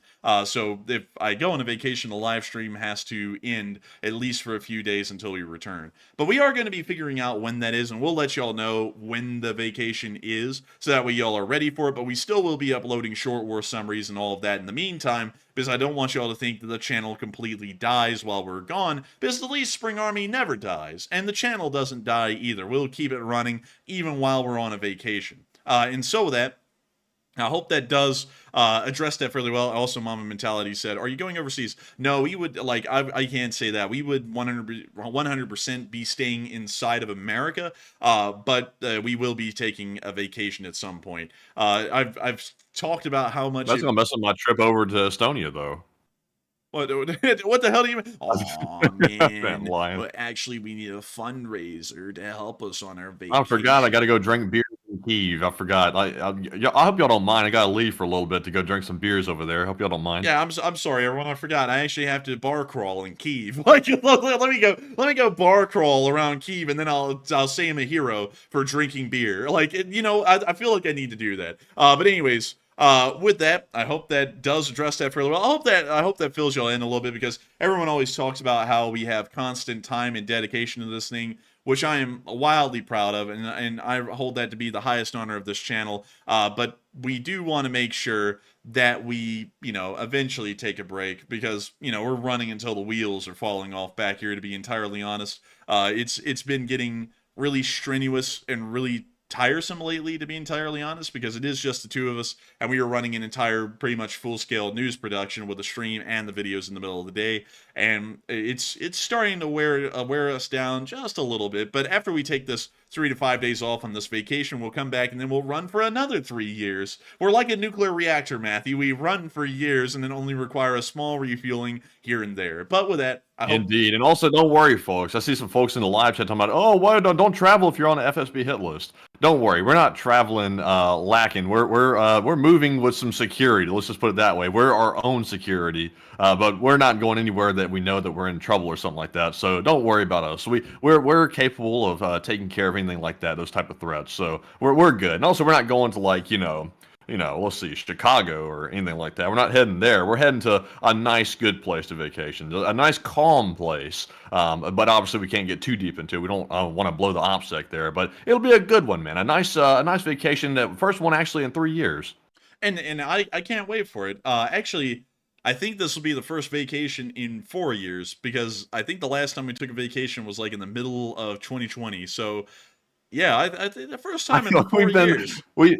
We've been through, let's see here, college. We've been through law school. We've been through the founding of this channel. We've been through the channel up to this point, and we've never taken a vacation during any of that. It's crazy. We've gone through some major life events without a single break or vacation. It's been bam, bam, bam, back to back. And honestly, like, take vacations, folks. Like, really, honestly, you will burn yourself out. And I know a lot of people's been telling us that in the live chat and stuff, but you will feel it catching up to you after a while. And I think it's catching up to us a tad. But just like a couple of day break, like not a week, not a month or nothing like that, just a small little reset is all we really need to like keep trucking, like the Enforcer said. We're like a nuclear reactor. Yeah, we don't really require much, but my family in the background and also Matthew was like, man, we need to take a vacation. We need to take a vacation. And finally they said it enough that now I'm in the mindset of like, okay, it would be nice to take a vacation. And not only that, it actually ends up getting kind of exhausting doing this. Like, I love this. Like, I don't know how to explain it. Like, maybe some of y'all will kind of get what I'm saying here. Like, I don't even get it really, but let me try and explain it the best I can. I love doing this. I love eating, breathing, living, and talking the stuff. It is my entire life's passion, to be entirely honest. Matthew's known that since I was alive. Like, this has been everything I've ever talked about from when I was a little kid up till now. But the weird thing is that eventually, like, really over the past few months, it started to get a little bit to where I'm feeling like I'm wearing down a little bit, because a lot's going on, like in the news. We are constantly having to pay attention to everything that's happening. Like, sometimes, just for y'all to know, like back when the whole Israel-Iran thing was going on, I did not leave the house that entire week. Matthew and me actually didn't leave the house at all that entire week. We literally would wake up and sit here all day, and we would pay attention to the news, waiting for something to happen. And if anything was going to happen, we were going to be live immediately. Like, we were pretty much on the clock all day those days, just making sure that if anything was going to happen, we would immediately be able to cover it. And we've been doing stuff like that for years now. Like the news has been our lives. But after a while of doing that, you're like, man, it would be nice to kind of slow down for a little bit and remember that you don't work every day. Like you love what you do, and when you work a job that you love, you never work a day in your life. But at the same time, you do want to have just a little bit of breathing room, just so that way you can, calm down, relax, unwind, and then get right back into what we love to do. And so with that, I hope that does address that the best I can. I want to make sure that wouldn't be a shock to all of y'all when it does happen, so I'm floating that around right now, because it probably will happen in several weeks or maybe about a month out, and then we'll start to really iron it down. Like, during these days, things are going to be a little bit different, but after that, we'll come right back and be right back to doing what we were doing. And so with that, I hope that does address that incredibly well. And with that, we are on to the last question of the segment, and then we're going to be moving on into the rest of the Kursk news and then the rest of the Ukraine war news. All right, and the last super chat of the segment goes to Toadman the First, who is a channel legend, by the way. He throws in a massive $100 donation. And thank you very much, Toadman, for that support. He said, was it okay for Ukraine to realize that map with all the positions of the Ukraine military visible and what type to the public, question mark. He said, also, LSA, and I haven't missed a stream. And also, great job, and thank you for taking time off. And you work hard, and I really appreciate you guys. And thank you, Toadman. And thank you for the massive support, Toadman the First. And that is actually a really good question. Did that map violate operational security? I mean, you can actually make a pretty good argument it did, because and also the thing is that I don't really feel that bad showing this, because I actually consider this to be an OPSEC violation. The Ukrainian people at the top, though, apparently they believe that this isn't. Maybe this is an outdated map. Like, that's one of the explanations I came up with in my head to kind of explain this away. Maybe it's outdated. I mean, maybe it's like 2 or 3 days old, and all of these units have moved since then. That would be a pretty good assumption to make. But still, it is pretty wild to see them put out a map with actual unit size elements and then their exact locations on the map. Like, that is really bizarre to see. I would actually make the argument still, even if it is a couple of days old, this does violate operational security. This is giving the Russians an exact idea of the depth at which their artillery and their support forces are at, which probably won't be moving that much. And so they can end up coming under attack a pretty decent bit. So, to me, it kind of does. Like, and I know a lot of people are actually saying in the chat, no, this doesn't. I mean, technically not really. It probably doesn't, but still, it kind of does. Because if anything, it confirms to the Russians exactly how many Ukrainian forces are in Kursk at the moment if this map is accurate. If it's inaccurate, no harm done. No harm, no foul. But if it is accurate, this gives them an exact idea of how many Ukrainian forces they are running up against. But going off of that, if they decided at the top that this is safe to do, especially considering how much the Ukrainians have really started to hone in on operational security, this probably has absolutely no impact on OPSEC at the moment, and it's probably completely fine to show. But with that, let's see, I haven't missed a stream. And thank you so much, Toadman the First, for never missing a stream. We'd love to see you in the live chat when you're in there. And also, one more thing. Great job, and thank you for taking time off. You work hard, and I really appreciate it. Thank you so much for that. We don't know when we're going to be taking time off, and I once again want to reiterate, it's not going to be a long amount of time off at all. It's going to be a few days. Y'all aren't even really going to be able to notice it, because we'll still be putting out short war summaries every single day if we can, probably every other day, because those actually don't take too long to run, and it doesn't completely throw off our day where we end up becoming night owls, kind of like I am at this point. So we actually will be still putting those out. So if y'all are wanting Enforcer content at all, we still will have some coming out during that time. It's just that live streams won't be coming out, because there's no way for us to really run them without completely throwing off our schedules on a vacation, because you usually want to get up and use the daylight hours when everyone's actually out and about to go and enjoy the stuff you're vacationing for. If we ran this stream while on a vacation, I'd never actually be able to enjoy the vacation. I'd maybe be able to do 2 or 3 hours of stuff each day on the vacation, and then I'd be working all day or sleeping the rest of the day, just making sure to keep this up. Or if it was a day where I had to make the video and the short war summary, I don't have any free time. I'm literally just in another place doing this all day. So I hope that does address that well. I feel, actually, I'll be honest with y'all, I feel really bad even saying that we're taking a vacation, and that's kind of what stopped us from taking a vacation for a while, because we owe y'all a great deal. Y'all count on us for y'all's news, and I hate the idea of even cutting a few live streams to take a vacation, because I really find what we do to be very important, and y'all put in, really it's not important because of the topic we're covering, it's important because so many people pay attention to it, and I feel like we owe y'all a great deal. Y'all are the only reason that this channel actually exists, the only reason that it runs, and we owe y'all a massive debt every single day for that. But still, we do want to take a vacation. I'm seeing a lot of people saying, don't feel bad, and I know I won't feel bad, but still, I feel a little bit bad about it here and there. But still, thank you so much once again for the massive amount of support, Toadman the First, in helping this channel to keep on running, because it is folks like you who help to make this thing possible. And with that, we are now moving on into the rest of the Kursk news. And we're going to be speeding up a little bit because we still have a lot of other news to cover elsewhere. And so we're moving on into the area around Chechnya, where we got to see that a Russian BTR-82 ended up being destroyed. And that post was removed, unfortunately. But moving on to the area around Martinovka, we did get to see the Ukrainians evacuating damaged vehicles. Wow. Oh, copyright. Oh, man, one way to wake up. Oh, and they're dragging out a damaged armored car. That thing is a little messed up. Is that a Tunguska?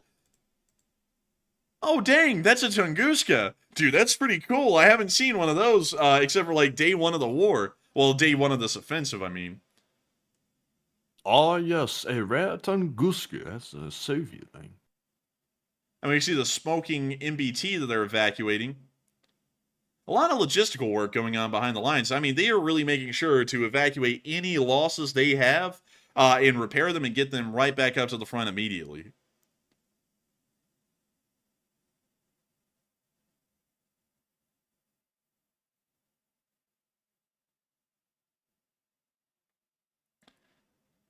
And we see them here gathering around one of the recovery vehicles. We can actually see them standing in front of an MRAP.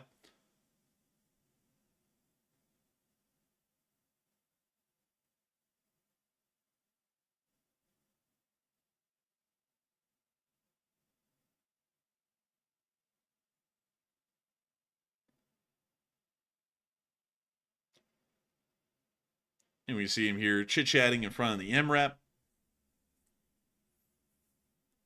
And that's the end of the clip, but still interesting to see the logistical work happening behind the scenes that keeps the Ukrainian armed forces running in this offensive so far. We also got to see some Ukrainians preparing for night operations in Kursk as well, which was pretty interesting to see.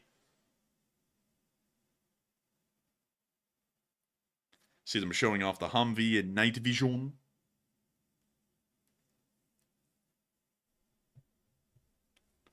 You see them now driving along, headlights on, funnily enough.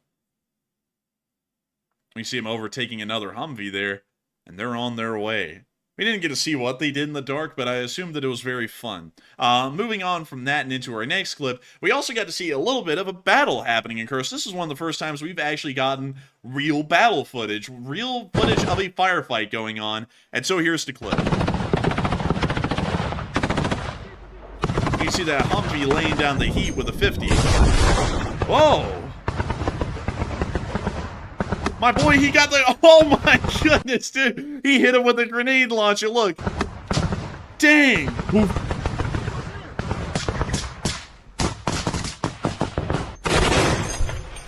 Oh! Oh, wow. Just bring out the 50 cal, igniting some gas or something.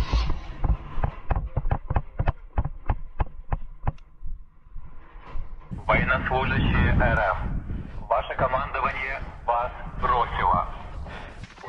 Is it? I don't know if that was a Ukrainian loudspeaker or a Russian loudspeaker right there, man, because it sounded like Russians, your country has abandoned you. Like yeah, it did sound like that. Военнослужащие РФ. Ваше командование вас бросило. Interesting. They're saying their McDonald's order out loud to the enemy now. That's kind of weird. Dude, he's out there going, Kim Jong-un will not save you. He is nothing more than a fat man. Or something like that. We now see them advancing onto another small Russian position. Oh, the arrival of a drone. Popping a grenade down in there. Oh. A little bit of that heat.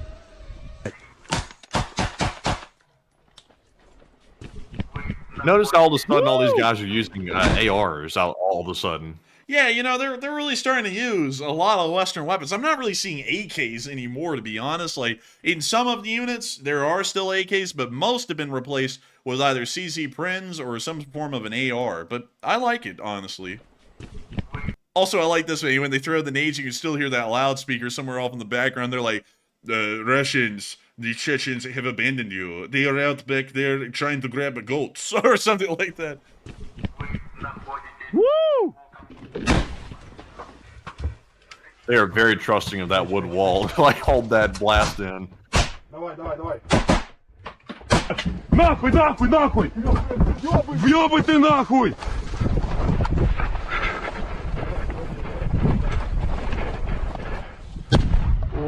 Damn! Ну, сука! I don't know what they put in that thing, dude, but it blew like part of the wall out of the roof. Look at this. Ну, сука!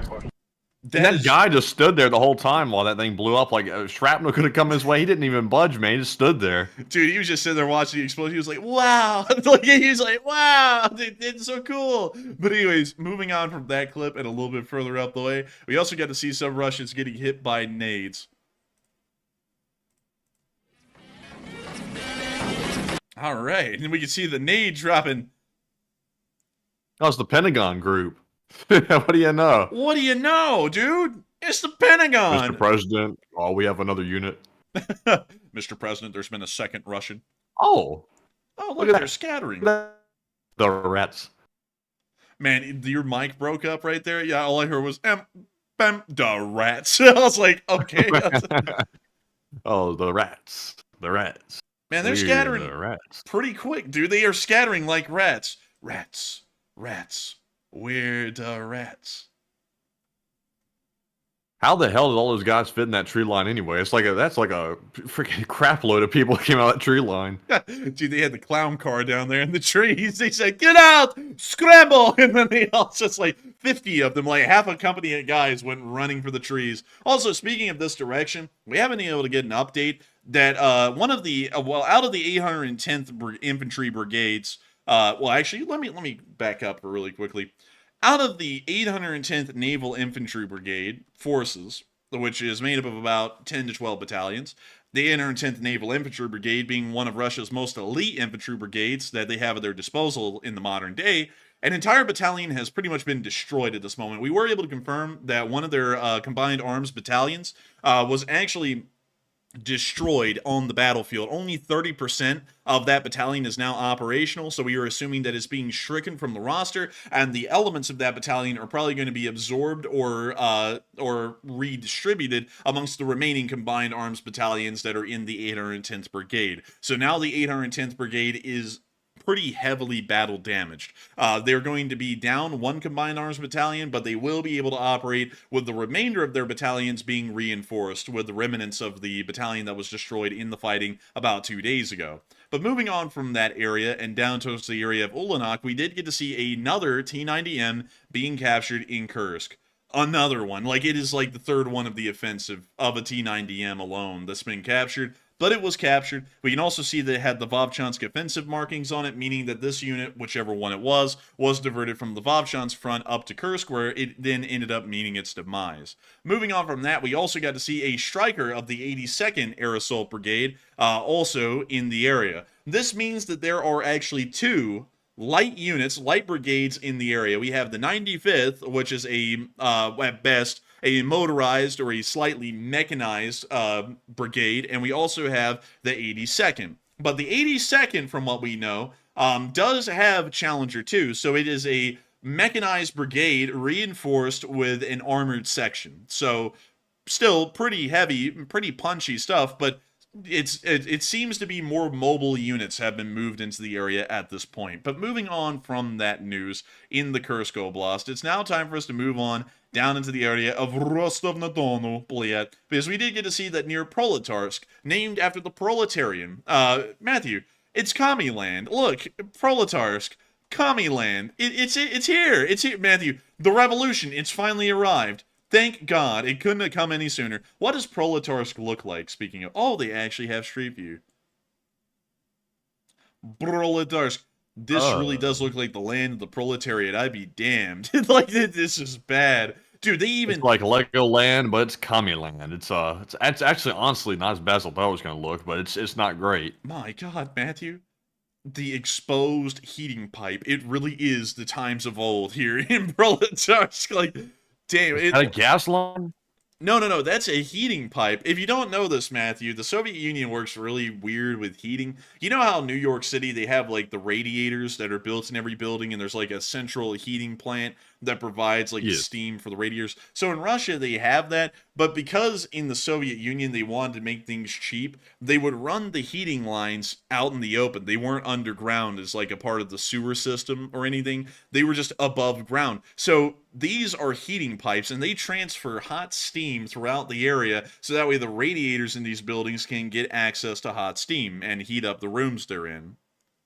I'm sure that's probably burned a lot of children over the years with that being exposed like that. Because it's just like in the wide open, like, you know, kids like having to crawl up a wall or something over there, like, and then they like touch the steam pipe. Did you know some kids out there going, "Illy dilly unkapaki, oh, look at that pipe," ah! You know, stuff like that. It's like, you know, that's happening because like it's the cheapest thing that you can do to get like affordable heating out there. Like the Soviets did it and the Russians never changed it. It's terrible looking. But let's go look at a neighborhood street in this town.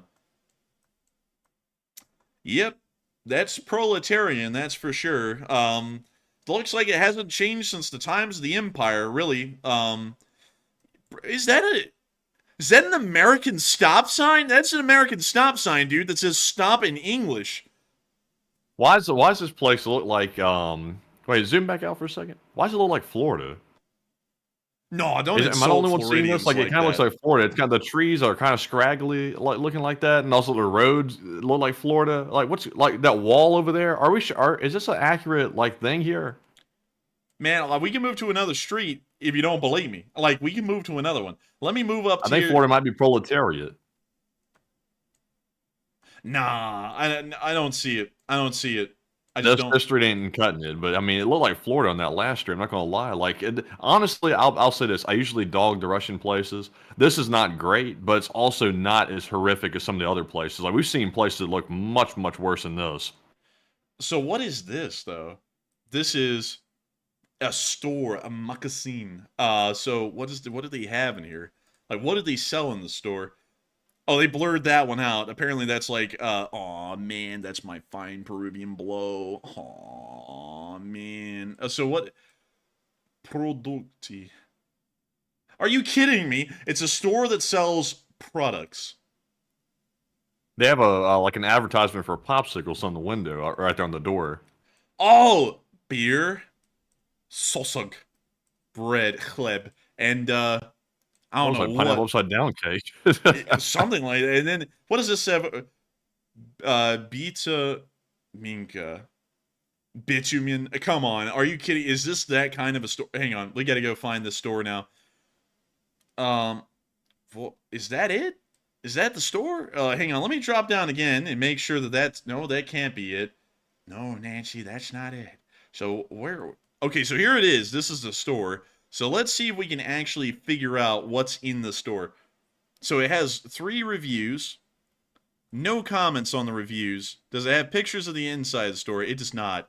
They're selling crocodile up in here because you don't sell products. Like, that is the most, like, the worst description you can have for a store. It's like, we sell prodotti. That literally means just products. They're advertising this like a fireworks store or something. And also, why'd they blur out the name suddenly on this view right here when we saw the whole name from like one block back? Let me see if I can read this. Hostel. Damn it, I can't read the other part. I can't get the last part of the word. Okay, here we go. Hostelvarni. Does anyone know what that means? Because I know produkti, and I know magazine, and I know this one, but I don't know this one. I think they sell crock pops up in here, like John Person said. I think it's a crock popsicle. That's what's being advertised on the door right there. It's like, it looks like one of those like summer popsicles that you get in the store, but it has a little bit of a strange look to it. Like maybe it's infused with that crocodile. You know what I mean? Man, I'm telling you what, man. It might have. Man, what is that? Lean? Is that lean in a styrofoam cup up there, Matthew? It's purple. Dude, I don't know. Wacky slosh. That shit bleeding me. Dude, you could get some crocodile and some lean from the local corner store.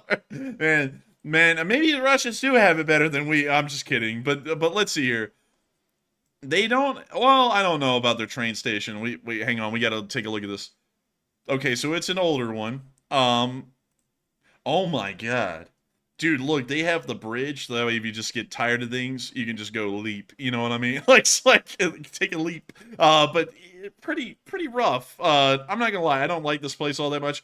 But it does not matter, because guess what? There's this giant oil depot out here, and the Ukrainians blew it up. Like, it's man, let me see. Yesterday, a whole block of those oil tanks was on fire. I think most of them have caught on fire at this point, and it's still not out. Oh, look at that! It's still not out. That's amazing. Man, look at that! Look at them go! That thing blew up like a bomb. It's been burning for days, man. It caught on fire on the 17th. It's the 20th now, and it's still not even being close to being out. Man, rough stuff right there. Rough stuff. And then we also got to see a mash. Aw, man, I really do like some mash. Aw, man. But there it is. The fire is still burning. It looks like it's consumed most of the facility at this point. And the thick toxic cloud of smoke covers the entire town of Prolatarsk. So everything y'all just saw, think about that, but the sky is pitch black above the town, and if you breathe, you're breathing in toxic chemicals. That is the living conditions of Prolatarsk at the moment. This is Prolatarsk manifest. Have a look at the smoke here. But anyways, with that, we're now moving on from the town of Prolatarsk and on into Ukraine, because we have some pretty interesting location unknowns to look at. Starting off with a video of the protective cover on top of a Mista beach. Получается, вот в защитном положении. They covered that thing up.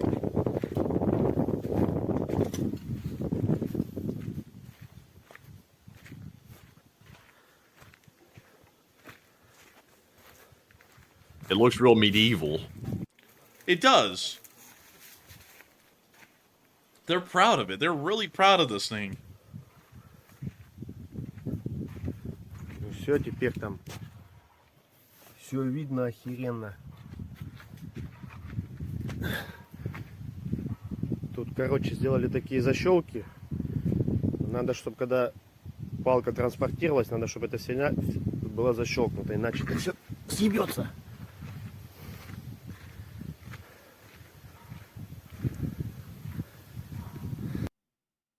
And, interesting to see. But moving on from that, and on to our next clip, we also get to see an Irish T is apparently claiming them kills. And it's getting a lot of them, apparently. Very nice to note. We also got to see some Ukrainian helicopters in action. Check that out. Whoa. Cool it with a trap remix. Oh, wow, I like the helmet. That's pretty cool. Helmet goes hard. Feel free to screenshot. See him tilting up again, firing off them rockets. Isn't that nice?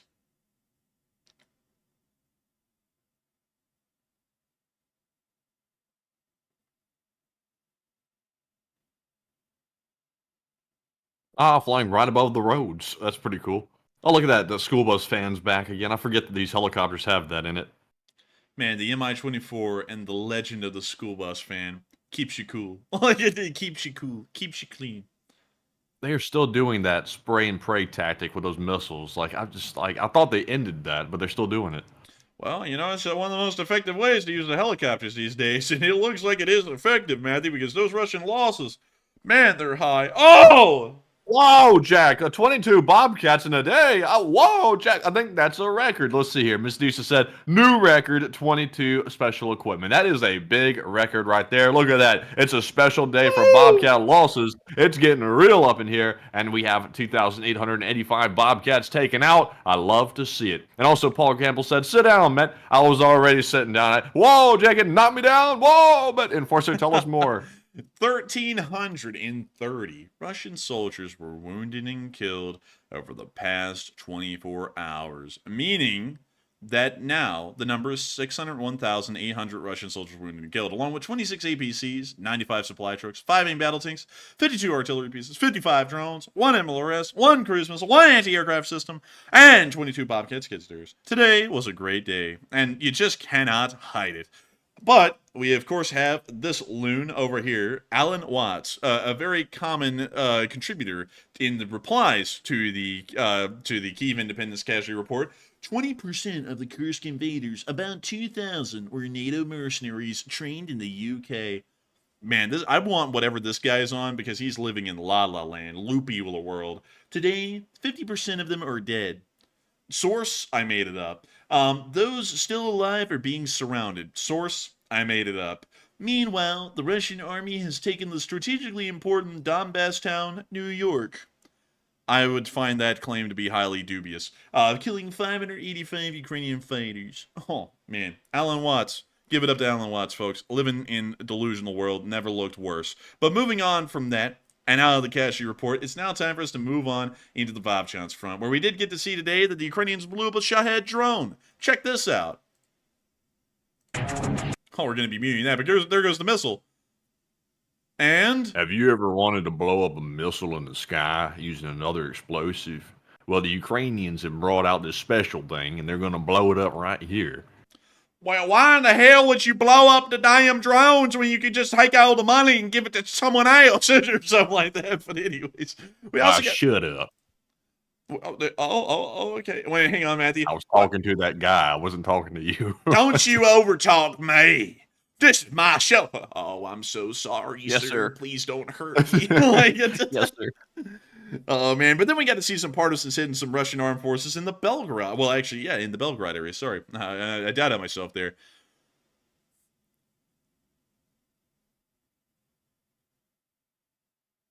And we can just see them slamming Russians before they even make it into Vovchansk. Have you ever wanted to watch your own Russian forces burn into oblivion as Ukrainian drones strike them day after day, hour after hour? Well, then you, my friend, are in luck. Introducing the all-new Ukrainian FPV drone group, something Zona. You ever wanted to blow something up and see the Russians cry about it? Call in something Zona. You want to see a Russian artillery piece get smacked to shit? Call in something Zona. Oh, man. These Russian forces are looking janky. But why in the world would you go and blow up them Russians when you could just take them bombs and give them to someone else or something like that? I love a good stupid argument like that to wake the brain cells up. Have you ever wanted to kill off your brain cells quicker than you can grow them? that's introducing. Oh, I'm sorry. I think my brain cells have gotten a little too much oxygenation from that stupid argument. But moving on from that and on down into the area of the Crimean Forest, we were able to confirm that the first of its kind, KAMAZ 4385 armored car was destroyed. Here's the armored car. Here it is after. That thing be toasting, and it's gone for good. Doesn't look like it'll be sticking around for that long, and I think it was sticking around for long enough anyways. Moving on from that, and on to our next clip, we also got to see a BMP-1K of the Ukrainian army. Syria. This Ukrainian soldier also has an automatic shotgun right there, pretty cool. But we can see it driving on around, pretty neat to see. BMP-1Ks are like a BMP-1, but it's got the turret of a BMP-2. Pretty neat. Moving on from that and out of the Crimean Forest area and down towards Chasiv Yar, we also got to see some Russian equipment being destroyed. Check this out. Ruh-roh, Raggy. It's the upside down bird, the devil bird. Squaw! Oh dear. Man, hit him. And a D20. But a bush. And another one. Another D20.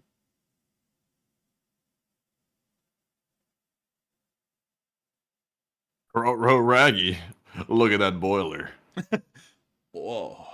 Look at that boiler. I mean, it might be some kind of an iron artillery piece, but that doesn't look like no nip puller to me. And another M46 right here. Matthew went quiet on that one. Like I was trying to figure out a way to make that new. Soaking it in. Oh, whoa. Look at that. Look at that toiler. Man, when you're out there in the QBZ and you got to have the EBZ, you got to pull out the cheesy EZ. Or some crap like that. But anyways, moving on from that, now the area of Chasiv Yar, it's time for us to move on down towards Novobadmakivka, where we got to see what a day in the life of some Belarusian volunteers looks like. This is actually a little bit of a lengthy clip from United 24. A big shout out to United 24. They do great stuff. Here's the clip. В Беларуси уже в розыске или нет? Ну, да. Я уже там осужден. Я работал. Already been I've worked as a journalist for my entire career. Look at this right here, man. He's worked as a journalist his entire career. But anyways, getting back to the video. As a consequence, I was sentenced to 19 years in prison in absentia in Belarus. Домой без люлей, пенсионерчиком.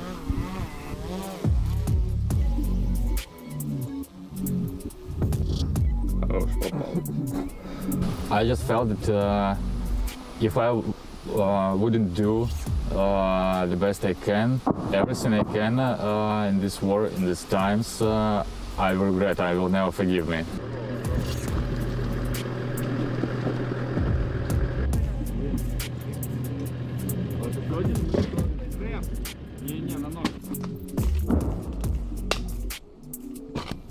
So we just arrived at this position, and usually we would tell at least approximate direction of where we are, as well as the name of the unit we're working with. Today we will not, as this unit consists mostly of Belarus citizens as well as Russians, and some of these fighters are wanted in their home states, and some of them are already sentenced in absentia for some 19 years in prison. So who are these people and why are they fighting for Ukraine? We will spend the day with Hasid, a Belarusian Jew, and Lux, also from Belarus. Their job, searching for the enemy and correcting artillery and FPV drones. The Russians are less than a kilometer away. Як у вас обстановочка? Обстановочка, ну, взагалі ніштяк. Рок-н-ролл присутніший, который. Да. Поза та ротація у нас прилетіло 4 FPV-шки. Two rotations ago, we were attacked by 4 FPVs, and only one did not hit its target. One in the antenna, one in the Starlink, one in a generator. It flew around the masking net and landed in the trench. This is a top-notch performance.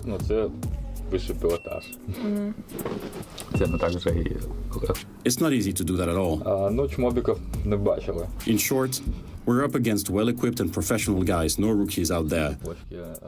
Even though we have halted their offensive in this sector, we have not yet succeeded in pushing them back.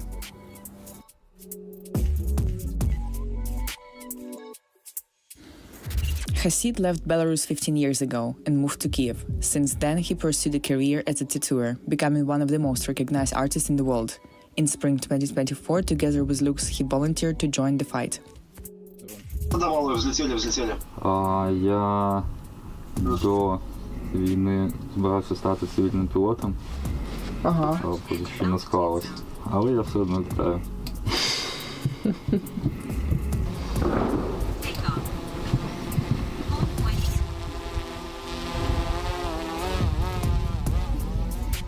But you also, like, you having like the Belarusian passport, you could have just left when the war started. And why you didn't leave then? Because your life would be probably very easy right now. Maybe my life would be easy right now somewhere abroad, but I don't think that it would be easy in the terms like I understand easy. For me, easy life when I'm at my power place, let's name it like that, at my home. And I feel like Kiev and the whole Ukraine is my home. I understand that any corner of the world I will foreigner forever, who left his home for fuck know what. So I don't want to be that person, I don't want to be in that situation. When did you make the decision to join the... I guess just after my best friend's funeral. It was pretty a hard time for me when I understood that this is real. It's not only in YouTube, in Instagram, it's just out of my window. Could you tell how it happened? What happened? Yeah, I can tell. He was serving, his name is Bogdan Mazurenko, call sign Rico. He was working, he was fighting in 47 Brigade, Magura, and he was just struck with a Russian rocket. There were 16 casualties, and one of them was my friend. I'm very sorry to hear that. It's life. So the fear of death, obviously, is one of the main things that restricts people to go to the army, right? How do you deal with the fear of death? Well, my IQ is too low, but to be honest, I'm not feeling fear of death. We have a lot of other problems here. I just felt that if I wouldn't do the best I can, everything I can in this war, in these times, I will regret, I will never forgive me. Как у вас готовность, все сделали? Да, у нас все готово, сейчас тестовый вылет и готово лететь куда надо. Все, давай, тестовый вылет и там уже дальше по задаче. Плюс.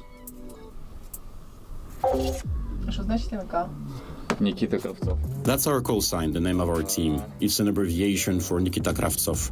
He was a Belarusian football fan who was brutally beaten by the police during the 2020 protests in Belarus. Then he was hung on a tree in a public park. While our friends were identifying his body in the morgue, they were told that they were next in line. So they packed their stuff and fled the country. First sortie, and we spot the guy's doppelganger, the Russian drone unit. Вот два кабеля в окно идут, видишь? Да. Слева кабель в окно заходит двойной, и справа кабель двойной в окно заходит. Да. А зараз будемо торгувати наш FPV. НК в небі. Зараз дамо піздюлей іншим дрончикам. Lux, a journalist from Belarus, had to flee his home due to his activities against Lukashenko's regime. Беларусь уже в розыске или нет? Ну, да. Я уже там осужден. Да, Сколько лет? 19. Я работал. I've worked as a journalist for my entire career. I started at the state television of Belarus, then moved to Warsaw to work for Belsat, an independent Belarusian television channel. After that, I worked for the Nechta telegram channel, which played a role in coordinating the 2020 protests in Belarus. I also produced two movies about corruption titled Golden Bottom and Golden Bottom 2, which made resonance. As a consequence, I was sentenced to 19 years in prison in absentia in Belarus. Damn. But you could have pursued a career in journalism. Why did you choose to go to war?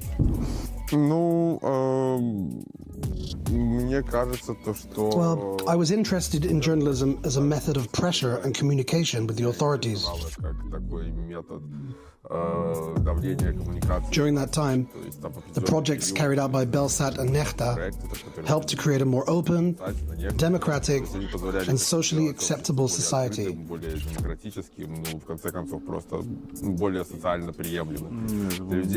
However, it's evident now that Belarus is essentially under Russia's control. It has become a question of survival. Will my nation live or not? What will happen to my state? So I decided that it would be inappropriate to hang out in Europe.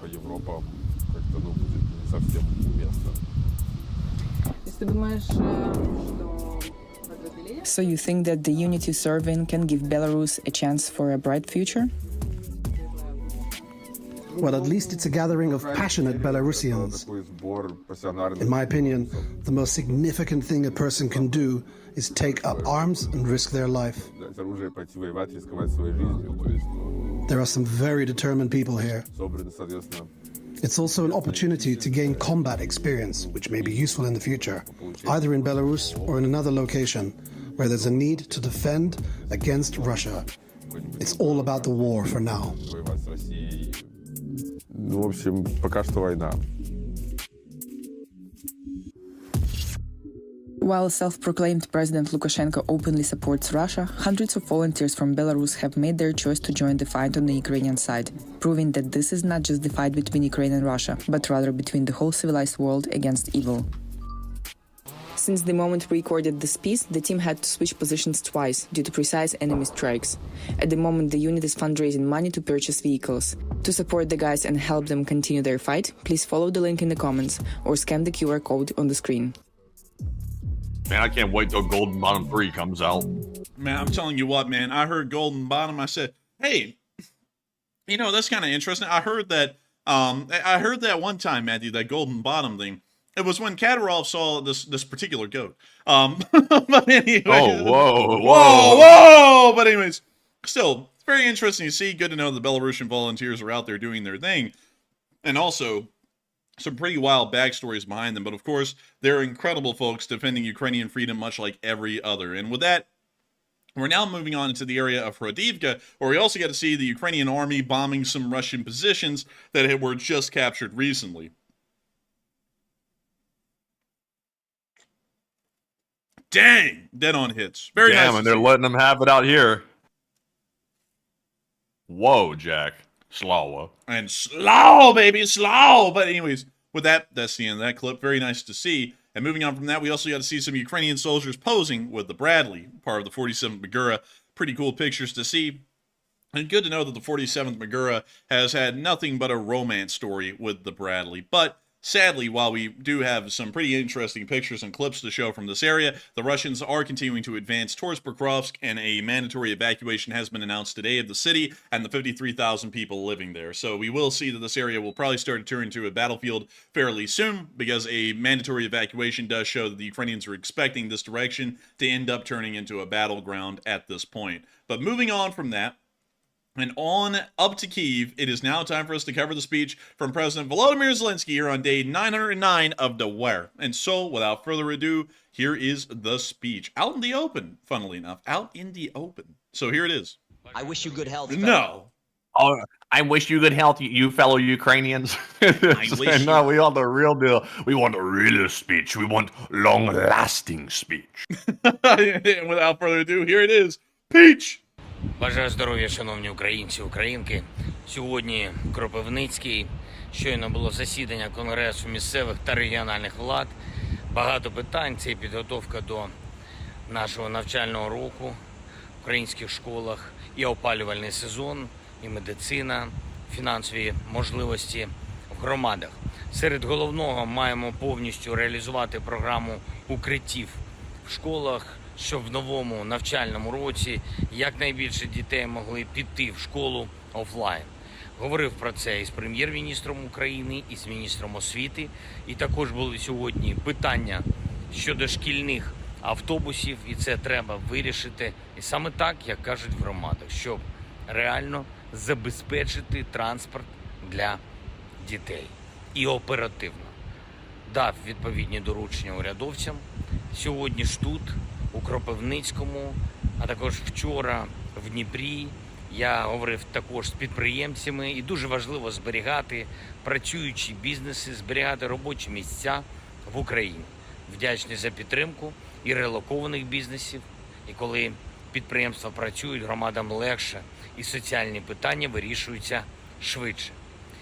І про це мають пам'ятати і в уряді, коли виходять з пропозиціями щодо податків. Рішення потрібні тільки такі, які допомагають і які реально справедливі. Ще одне питання, яке стосується багатьох громад в нашій країні, особливо в південних та центральних регіонах. Це постачання води. Напередодні я провів нараду у Кривому Розі щодо громад Дніпровщини. Нікополь, Марганець, Покров, інші міста. Вже побудована частина проєктів, і ми маємо переходити до реалізації проєктів для Миколаївщини, які повернуть людям нормальне водопостачання. Це не просто. Роботи вони ведуться, і під обстрілами ведуться. І я дякую всім, хто задіяний. Головне для нас, щоб був вчасний результат. Ще кілька речей. Обговорили сьогодні роботу з партнерами щодо ППО нових систем для України. Ми готуємо посилення. Була доповідь головкома Сирського. Фронт. Оборона на Покровському, Торецькому напрямках. Важка ситуація, але хлопці роблять все, щоб знищувати окупанта. Також головком доповів по оновленнях на Курському напрямку. Ми досягаємо визначених цілей. І пріоритет, як і раніше, це поповнення обмінного фонду для України. Я хочу сьогодні відзначити роботу Верховної Ради. Ухвалено закон щодо нашої духовної незалежності. Це те, про що ми говорили з членами Ради церков та релігійних організацій. І днями я буду говорити також з представниками Вселенського патріарха Варфоломія. Ми будемо і надалі зміцнювати Україну, наше суспільство. І сьогодні ж ухвалено закон на підтримку наших воїнів, які здійснюють наші захисні операції в російському прикордонні. Всі виплати, премії, нагороди точно будуть на них поширені від першого ж дня операції. Я очікую документи з парламенту. Дякую всім, хто б'ється та працює заради нашої держави, заради наших людей. Слава Україні! Huram Slava. Huram Slava. And with that, that is the end of the speech from President Volodymyr Zelensky, and that moves us on into the second segment of the stream tonight, where we get to talk to each and every one of y'all. It is an incredibly fun and interesting segment, because there are so many interesting things that y'all bring up and talk about, and we love to talk about it. Anything and everything y'all want to talk about. But of course, before we move into that segment, a huge thanks and a shout out to the 62,000 people who've watched this stream so far, and the 11.6 thousand people who were here at the peak. We are entirely grateful and appreciative to have every single one of y'all here with us as we continue to cover the news, and I thank y'all all once again for being here with us tonight. We're about to be moving on into getting to talk to each and every one of y'all, hopefully, and so let's knock it out. Matthew, what do we got? All right, so moving on to our final question segment of the night. We have one more poll to get to, and then we'll get to our super chats, and then to our live chat questions as well. But going ahead and addressing this poll that's running, it says, leaked reports say that the U.S. is preparing for a coordinated nuclear attack from Russia and their allies. And what are your thoughts? 47% said it's only USA preparatory actions, while 26% said it's a real threat and very concerning, and 17% said it seems serious, but I need more information. And honestly, on this one, I'd have to say this. I saw one or two people get very upset talking about, oh, you're spreading misinformation. We're not saying that a nuclear attack is going to happen. We're simply reporting on what the leaked reports say that came from the U.S. government. So right now, we do know for a fact that they are preparing for a coordinated nuclear attack, but that doesn't mean one is imminent. So me personally, I'll be with the 47%. I don't think that it's necessarily something that's going to happen tomorrow or the next day or something like that, but it is good to prepare for it because, honestly, what are we preparing for, really? If there's a nuclear attack, what the hell are we doing anyway? But I really don't know what they're doing to prepare, to be perfectly honest. But I guess it is preparatory actions of some sort. But Enforcer, what say you? I would have to say that, in my opinion, Matthew, I had to report this poll to YouTube authorities. It is highly inflammatory. And they need more polls like it. But I'm just kidding. The poll is going off of a leaked report that we got. I'm sure many people are used to folks out there saying, the nuclear bombers are flying. The codes are being input right now. We're all going to die. Like every night of the week. But we did hear that. Apparently it's from March, though. So this happened a while ago, from what I saw. But nevertheless, I would say it's preparatory action. Probably just getting prepared for something to happen. Certainly not an attack that is going to happen, because it was issued back in March. It's now mid-September, well, actually mid-August, and we're not seeing anything happening. So with that, hope that does address that fairly well. What the hell are they doing to even get ready for a nuclear strike? What do you do? Say, oh, we're ready for that one this time. Like, if they hit us now, we're good to go. I don't really know. That's a good question. I have no idea how you prepare for one of those. I don't know. Maybe just, have a little good pep talk, kumbaya, and then get to it. I don't know. Good question, though. That's like saying, oh, I'm getting ready to die or something like that. It's like, how do you get ready for that? It's like, it's just going to happen. There's no, getting ready for anything. It's just like, you're just waiting to see what's going to happen with it. It's like, I guess they could say they're going to buy some, like iodine tablets or something like that. Maybe buy some, Tyvek suits. But it's like, you're not, really preparing for a nuclear strike. Yeah, I don't know, man. Maybe they're preparing, they're really getting their scrunches in, so that way when they get down on the ground, and they scrunch up, the nuclear blast doesn't burn them or move them or something. I have no clue. I really don't know how you prepare for that, because the thing with preparations for that, so you just tell everyone, all right, we're on a heightened state of readiness. That's it. That's all you can really do, is just be ready to fire off your nukes quicker than you would normally. That's about all you can do to be ready. So if it's that, I get that, but beyond that, there's really no preparations to be made. But anyways, I hope that does address that well. And let's see here. I'm seeing some people talking about languages in the chat, and someone said, and this is apparently a very controversial statement in the live chat. So before we move on to onto our super chats, I want to address this really quickly. Let's see, French. How many French people speak English? 39% of the French population say they can speak English. But the number of people who are willing to speak it is limited. So let's see here. According to So really, about 30-something% of the French people, it's actually a minority, can speak French. Oh, well, speak English. According to another poll, around 52% of the population has a very light grasp at a minimum on English. So it looks as though, at least for the French, talking about speaking English, because it seems like that may be the main conversation. It seems like either just a very small majority of French may understand English a very small amount, or not many of them actually speak English fluently. So then it becomes the question, how many Germans are bilingual? Let's find out. Let's see. 67% of Germans speak at least one foreign language, while 27% speak two.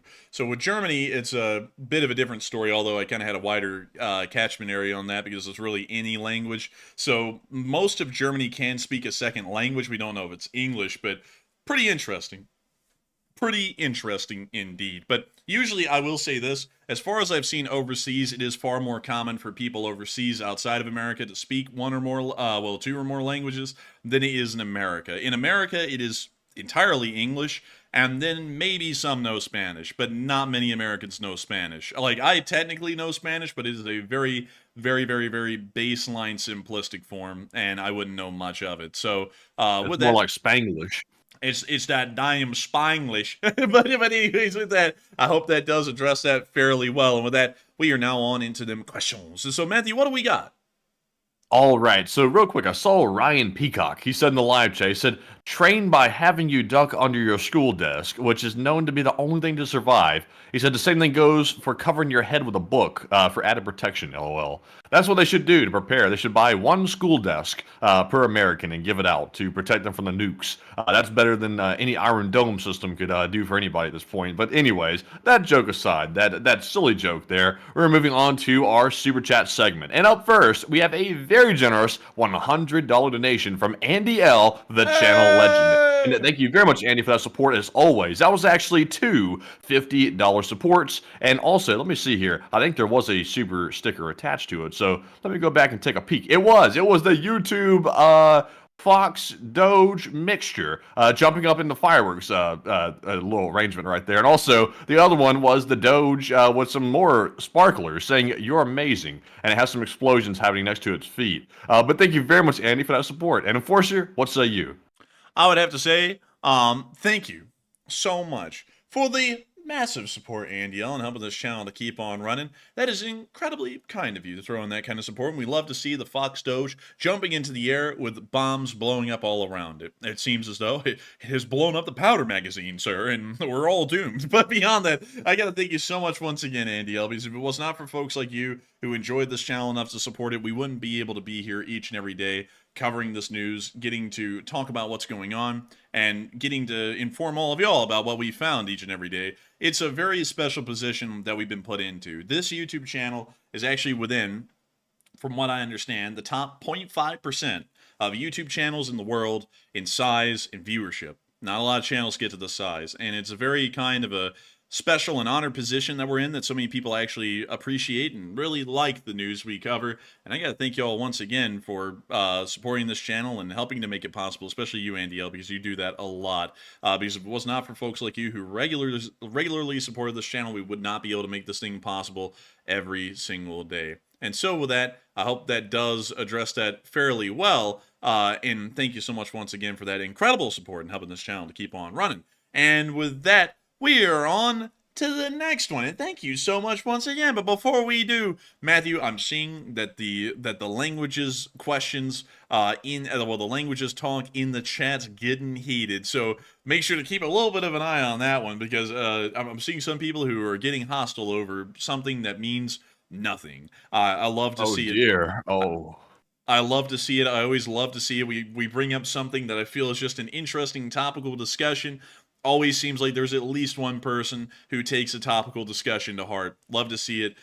So just putting that out there, not only for Matthew, but for some others that I'm seeing in the live chat, please keep it civil. We don't want to ban you, because that's our only recourse to uncivil people, is to ban them and not have them start to contaminate the entirety of the Lee Spring Army with their violent anger that they have over topics that really don't mean anything beyond the conversation itself. And so with that, we're on to the next one.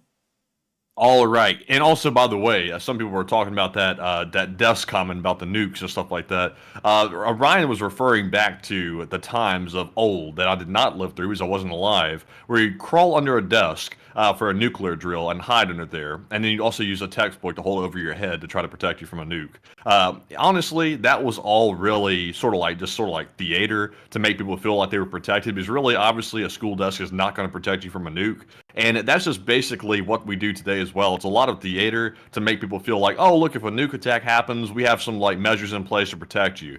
In reality, there's really nothing protecting you from a nuke. If one hits and it's near you and you're within the blast zone or the radiation zone, you're in deep trouble. So it's like there's really nothing to do to prepare for that. But I just wanted to point that out. Some people were confused about the dust comment right there. But anyways, jumping into our next super chat, we have a $50 donation from Gregory Albright. And thank you very much, Gregory, for that support as well. And no comment to address. But Enforcer, what say you?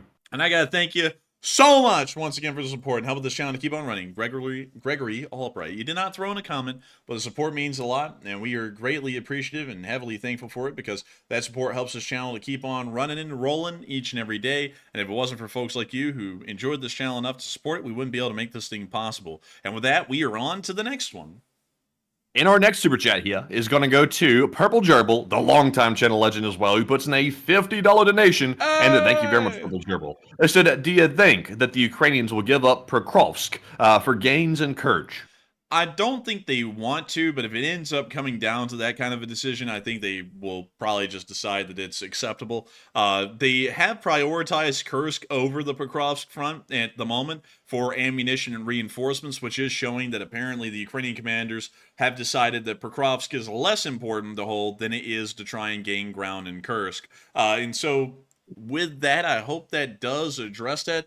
At least the best I can at the moment. It's kind of a quick answer, but that's really all we have to go off of to say the Ukrainian commanders would probably made that decision that Pokrovsk is okay to give up for gains in Kursk. And so with that, I hope that does address that well. Thank you so much once again for the support, Purple Gerbil, and helping this channel to keep on running. Because if it was not for folks like you, we wouldn't be able to make this thing possible. We wouldn't be able to be on air right now. And I thank you once again for asking a really interesting question with a pretty quick answer. But still, thank you once again. And we are on to the next one. And let's see here. I'm still on the topic about the nuke thing, by the way. Can you survive it? And it looks like Adventure Camping Zone said, actually, you could survive it, Matt, if you just had your basement sealed off and wait 2 weeks and have a supply of food and water for a few months. Now, on that one, I think you'd have to seal the basement with, like, lead shielding or something around it, because if you just had, like, normal, house brick or, like, a drywall and stuff like that, that is not going to prevent the radiation from coming through. So if you're in the zone where that's actually going to penetrate through the walls and stuff like that, which it would, then you're going to be in some serious trouble. You're basically going to be dying slowly inside your basement. So I think you'd have to have shielding for that. That's just my opinion or assumption on that.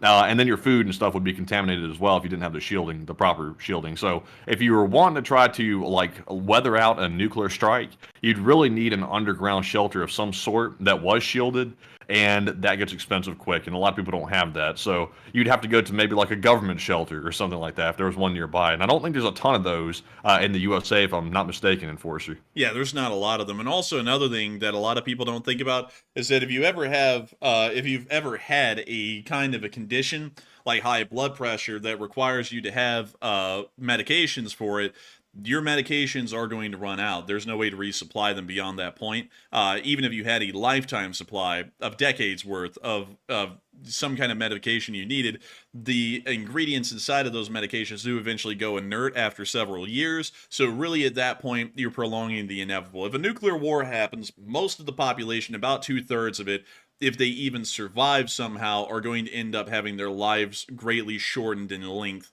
because most people, like a lot of people don't get this, and this is why I don't know why a lot of people are always wishing and thinking that a nuclear war would happen.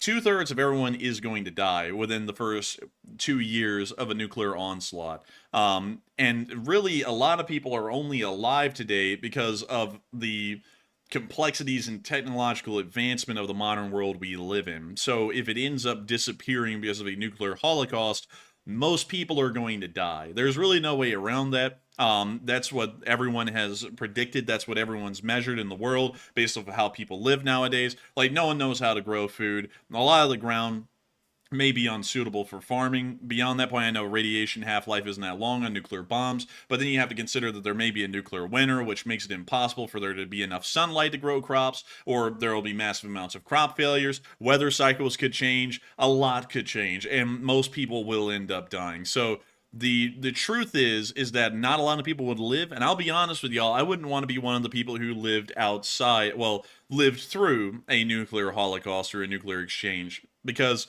I have a honest feeling I probably would be one of those people to die pretty quickly. It would be a pretty horrific and barbaric lifestyle as well. Because something else that people don't think about is that every single modern appliance and modern convenience ceases to exist. There's no way from that point forward to clean your clothes, effectively, that is. You could clean them, but they're never going to be truly clean. There's no way to dry anything quickly or effectively. There's no way to cook anything quickly or effectively because the gas to your house now is no longer being fed to your house. There's no heating or cooling inside of your houses. There's no fuel for your houses. There's hardly any food. There's no medicine. There's no way to get around easily, especially here in America. That would pretty much relegate everyone in the suburbs and the city to die because there's nothing that grows or lives anywhere inside of a city or the suburbs that's edible. So you'd have to go forever away every day to try and find something to eat at a minimum. I mean, it would be pretty horrific, and I would not want to live through that. Like, to be entirely honest with y'all. And a lot of people say, oh, you know,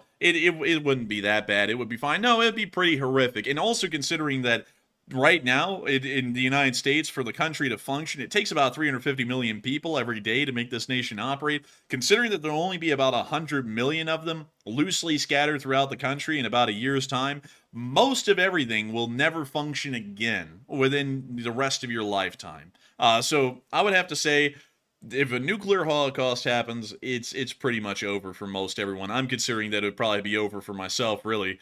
So I hope that does address that well. I see a lot of people saying, actually, I think society would spring up pretty quickly.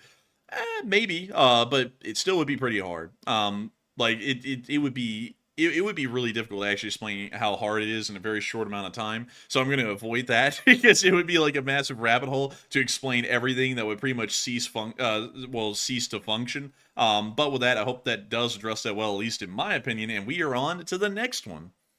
And I got a poll real quick. It's kind of morbid, but I saw a lot of people mentioning this in the live chat, so I had to poll it. It says, is acute radiation sickness the worst way to go? 66% said yes, while 33% said no. And on this one, I'd have to say that ARS is probably one of the worst ways to go, if not the worst. Terrible instances of that happening around the world. The Japanese fellow, I can't remember his name, suffered really terribly. And also the liquidators at Chernobyl, some of them who went in first, really suffered horribly bad, especially the firefighters at Chernobyl. They really got it bad. So I would not want that. That'd be one of the roughest ways to go out. So I would say I'm with the 66%. But Enforcer, what say you? I would have to say it's probably one of the worst ways to go as well. I think that Japanese guy's name was his last name was like Ouchie. Something like that, and his last name was like Fukuhara, I believe, or something like that. He died a pretty damn horrific death. You know, I think I may be getting his name wrong, but correct me if we are wrong. But beyond that, I also saw, oh yeah, the guy who died playing with the Demon Core. He was a fun one because he sat there and messed with a screwdriver and would like fit it in between the two and be like, oh, look, it's so close. And then he slipped it one day and the Demon Core actually connected together and it like flashed this bright blue light and everyone in the room right then knew that they were all going to be dead. And it was just a matter of time. But beyond that, I saw someone say something that I have to touch on. Terrence Custer said, gold and silver will be worth less than lead. That is 100% true. And I got to tell y'all something, okay? I'm going to tell you a little bit of a story about something stupid I heard a while ago. Matthew will know exactly what story I'm about to get onto here in a second because he probably remembers this. So we were talking to some people that we knew at a time about the end of the world. Like, if the end of the world came, what would you want? Like, what would you gather? And so me and Matthew were like, well, you know, if the end of the world came and we had a pretty high chance of survival, you know, we would get a load of ammo for our weapons. We would probably, you know, try and find some farming implements. I'd probably get a lot of books talking about how to farm, all that kind of stuff, you know, knowledge that you could learn and then use later on. And then the people we were talking to said, oh, we would get guns too, but we would also get a lot of gold. And I said, well, why would you get a lot of gold? Well, because gold's God's money, and everyone's going to be trading in gold once the apocalypse comes. And I thought, wow, that is like the most detached thing I've ever heard. Like, yes, I want your gold because it's completely worthless, and there's actually no practical use for this in an apocalyptic world. But I'd like the gold because for some reason we believe that it's God's money. It's like that is like one of the dumbest things I had ever heard anyone say about like trying to survive through the apocalypse. It's like, yes, I would like this useless yellowish metal that I will never use for anything in real practical life. You know, I just want it just because. And it's like, that is so goofy. That is so stupid. Because it's like, you know, like, I don't know if people would get this either, but gold only has a value because we prescribe a value to gold. Like, gold is truly worthless unless you're working in watchmaking, computer making, or something that has to do with electronics. Like, beyond that, gold is truly worthless. The only reason gold is worth anything is because everyone said, oh, gold has worth. You know, like, it's just like how the dollar has worth because people say it's worth something. You know, that's really the reality of it. And also, someone said it would be used for trading. But the thing is, though, is that, okay, you're near death if you don't have food. So someone says, yes, I would like to buy your turnips, and in exchange, I'm going to give you this useless metal. And you're going to go, why, yes, I would love the useless metal, please. I would love to have it. Like, it doesn't make any sense. Like, at that point, you would be on a barter system. You would give maybe some chickens, and you would get in exchange maybe a tool or something, or maybe a service or something along those lines. But gold, like, it's worthless really in that instance because there's no society that's functioning at that point to where that would have a baseline value. Like it just wouldn't work that way. And also I'm seeing TTCMX say it did have a worth in old times. And yeah, it did, you know, like in the Roman Republic and stuff, but that was when there was actually functioning civilization. Like if a nuclear attack happened, modern civilization ceases to exist. It literally is blown into the Stone Age, at least for a couple of decades, maybe 2 decades, as people try and figure out how to reform society. Because a society or a civilization like the American civilization we have today, it exists in a very fine-tuned bubble for the large part. If anything happened or impacted it in a large form, either civilization changes completely in America or it ceases to exist in its modern form, and then everyone has to figure out how civilization will then exist in a completely different way beyond that. If a nuclear attack happens, there is no civilization at that point for even currencies like there would have been in the Roman Republic or the Empire or in medieval kingdoms to exist. Because there's no authority, there's no power, and there's no one saying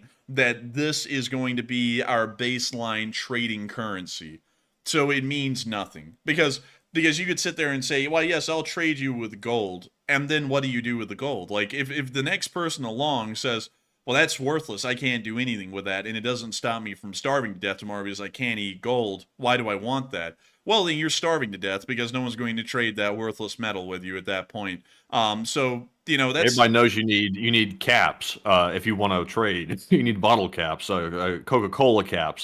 That's what people will want. If you want food, you give them caps. Also, if you want, you know, like some Radaway or something like that, they also give that away. They need all the Fallout stuff. Basically, like Fallout 4 is like an accurate economy of like what would happen in a nuclear world, like right there.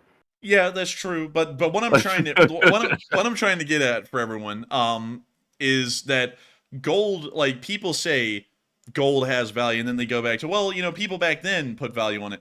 Like, people don't understand this. Gold has no value. It's literally like paper US dollars that are backed by faith in the modern day.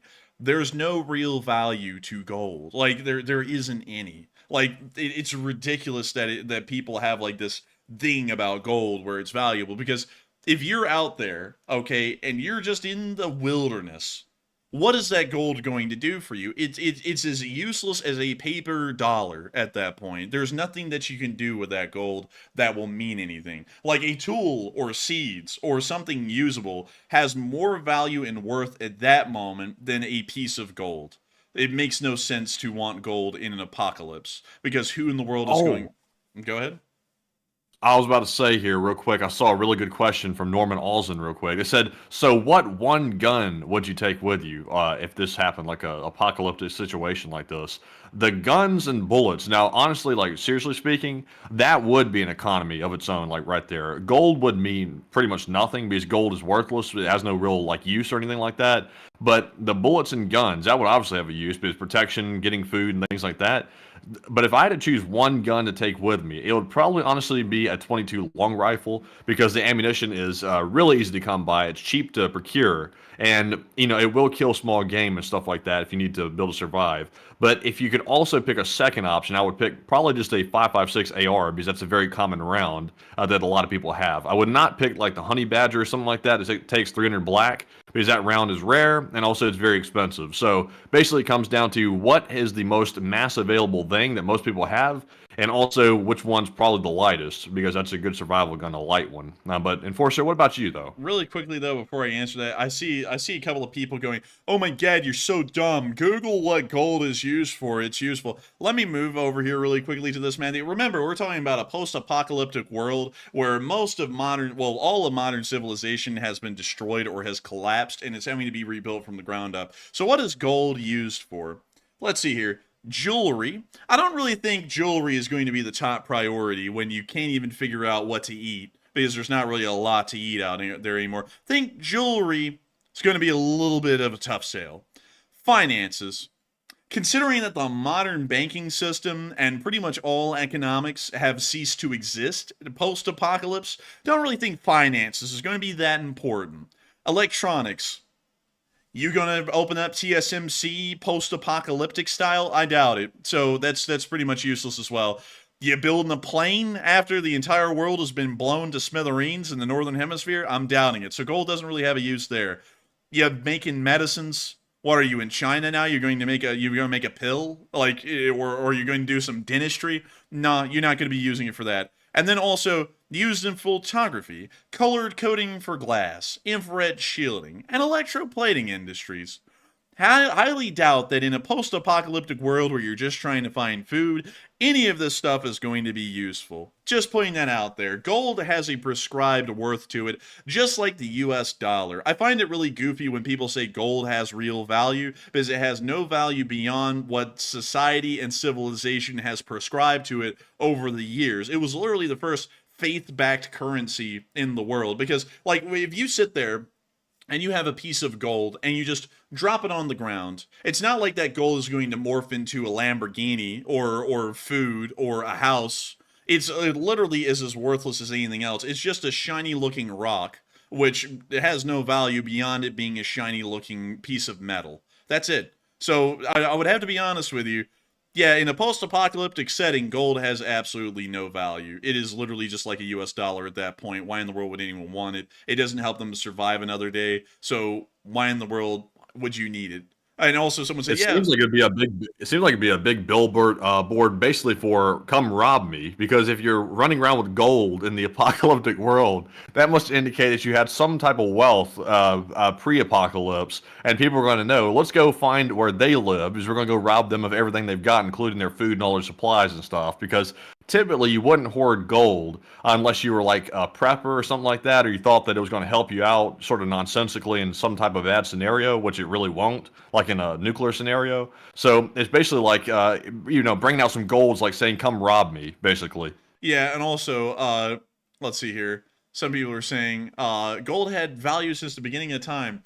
Really? Like in the caveman times? Like Ooga Booga over there is going to give the other guy a piece of gold for a spear? Like, come on. Like, be serious. Gold did not have value as a currency until the times of the very first civilizations that started to appear. And they're civilizations. We're assuming that civilization wouldn't exist for this to be a commonly backed currency. Like, it would not. And also, on top of that, like in other civilizations, like, I don't know, maybe people don't know history too much. I'm assuming some of these people arguing this may not. Like, in North America, gold, at least in the continental United States, did not exist as a currency. Some Native Americans traded in seashells as the backed currency. Some others traded in these giant round discs they would make that looked a lot like wheels. but they ended up being traded as currency. Anything can sustain as a currency. Like if you asked a colonial era Native American in some parts of the eastern United States, seashells are worthless, they probably say what people are saying right now about gold in the chat. They go, "Oh, you idiot! Seashells have value, you stupid ass." Like they would literally be saying that, just like some people are saying this about gold. But guess what? Seashells are worthless unless if everyone prescribes a value to them. And also someone said, what will be the currency? It'll be a barter system, at least initially. Once the civilization begins to reform around a common principle, you'll see a currency reemerge. But there's not going to be one within like the first month. Everyone's not going to go, okay, everyone, we're starving to death. There's no food. But you know what? Gold still has value. Like that doesn't exist unless you have a civilization to back it up. And so with that, I hope that does address that fairly well. Because that's the best I can do. A whole bunch of people are bucking the idea that gold is worthless. Like, I don't know how y'all can, like, everything is worthless unless you prescribe value to it. Like, I don't know how people can't get that. But anyways, with that, also someone said some people use buttons. That's true. Some people traded buttons for currency. There's a lot of things that have been traded as currency, a lot of them not being gold. And so with that, I hope that does address that fairly well. And also someone said a barter system evolves currency. Yeah, but it's not gold. It's at the start. That's what I've been saying. Like I don't know how people aren't getting that. Like I'm saying at the very onset, right after the bombs blow up, no one's going to be trading in gold. Like that's a fantasy. It'll take decades for that to even happen. And by then, considering that civilization already had a concept of currency beforehand, you'll probably see that another faith-based currency at that point starts to pop up. Like, that would probably be the case. Gold would still just be this thing in the background like it is nowadays. But with that, I hope that does address that fairly well. But anyways, if I had to take a gun into the apocalypse, it probably would be an AR-15 as well, or some kind of a 22, because you could carry around an unlimited amount of ammo for that. But with that, I hope that does address that well, and we are on to the next one. All right, so moving on to our next one here, we have a $25 super chat from Norman Austin. And thank you very much, Norman, for that support. And they said, vacation fun, and keep on rocking in the free world. And I gotta thank you so much for the support and helping this channel to keep on running. And I gotta say, thank you so much for supporting the vacation fund. Eventually we will take one. I'm not really sure when, but eventually we will. And thank you so much for saying keep on rocking in the free world, because we will. And the Lee Spring Army continues to support the free world. And so with that, thank you so much once again for support. I hope that does address that well. And with that, we are on to the next. Also, really quickly, I have to combat another thing. Do y'all know how malleable gold is? Like before we move on, because now I'm seeing people say, you can use gold to make tools. No, you cannot. Like, gold is such a malleable kind of a metal that if you tried to form that into a spear, a pickaxe, an axe, it's literally going to dent to the point of being unusable on its first strike into something. Like, gold is a very, very soft metal. Like, it's unbelievably soft. That's why it's so easily used in jewelry making. You can literally morph gold into whatever you need without even having to heat it up. Like, yeah, you can melt gold, but you don't have to melt gold to be able to easily mutate it into really any shape you want, if you want to put it that way. So no, you're not using that to make a tool. You would rather use iron or bronze or maybe even something more crude than bronze, but usually there's not a lot more crude than bronze. Bronze is like the crudest you can get. But with that, let's see, where is all this gold coming from? I don't know, maybe just stockpiles?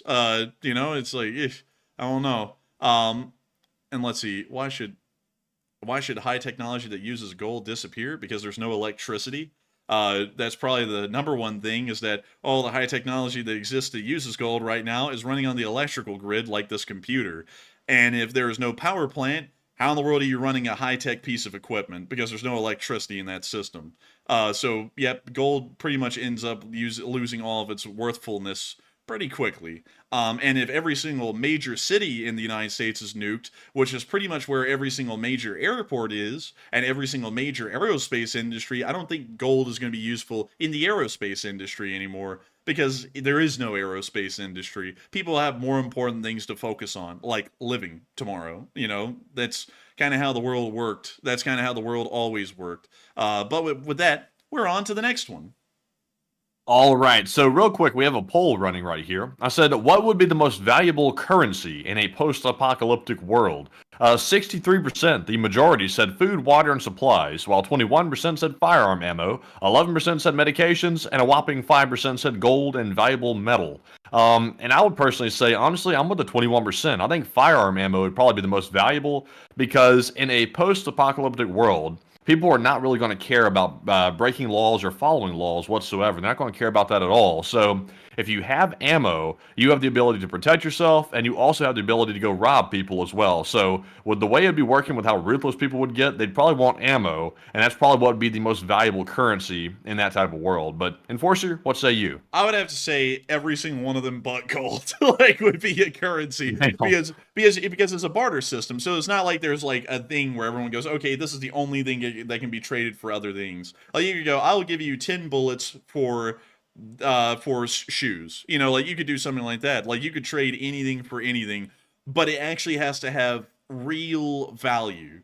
Like I don't know if a lot of people know this either, but like even in early American days, the barter system dominated over any kind of currency system for most people, especially poor people, because gold had no value for poor people.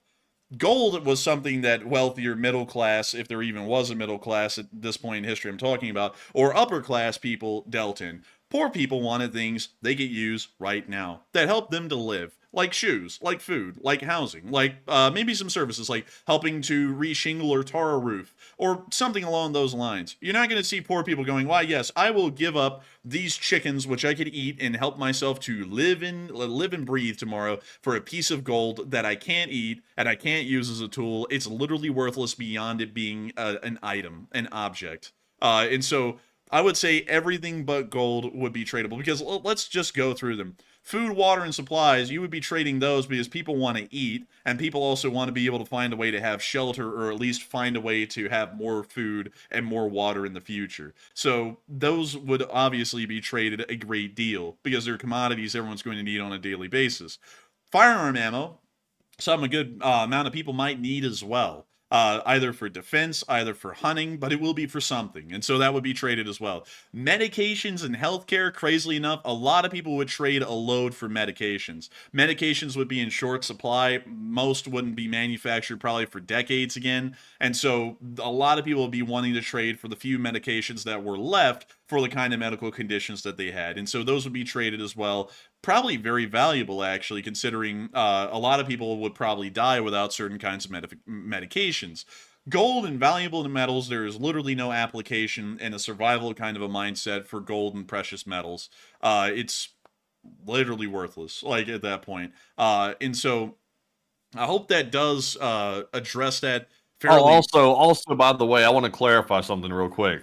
When I said that society would go bonkers in a post-apocalyptic world, people would want ammo to go rob people, I'm not saying I would rob anybody. That would not be what I was doing. I would personally be trying to band together basically as many people as I could to form basically a defensive alliance, like a mini NATO out there, and basically just focus entirely on defense, really. I would not be running around trying to go on the offensive, because hopefully the people around here will have stocked up some stuff to be able to survive something like that. So you wouldn't need to go out raiding grocery stores and things like that trying to find food, because you'd already have it. So that's my approach, at least. But I'm sure a lot of people out there would be trying to rob other people and also running amok. And a lot of people wouldn't be able to band together probably to create a little alliance like I'm talking about. It'd probably be pretty hard for a lot of people to do that, because most people just want to go rob people for stuff. Hot Dog Man would probably be out there loving that. But dude, you'd be going. Unfortunately, what about you? Are you going for defense or offense? I would be going entirely for defense, because it wouldn't make a point to go on the offense. You'd probably end up getting killed I would end up getting killed pretty quickly. Like, that's never a good idea to go on the offense. It's always good to try and go on the defense and only conduct offensive actions when it's the last option. But I'm seeing a lot of people in here throwing in some interesting stuff. Let's see. I'm going to raise chickens and goats. That would be a smart idea.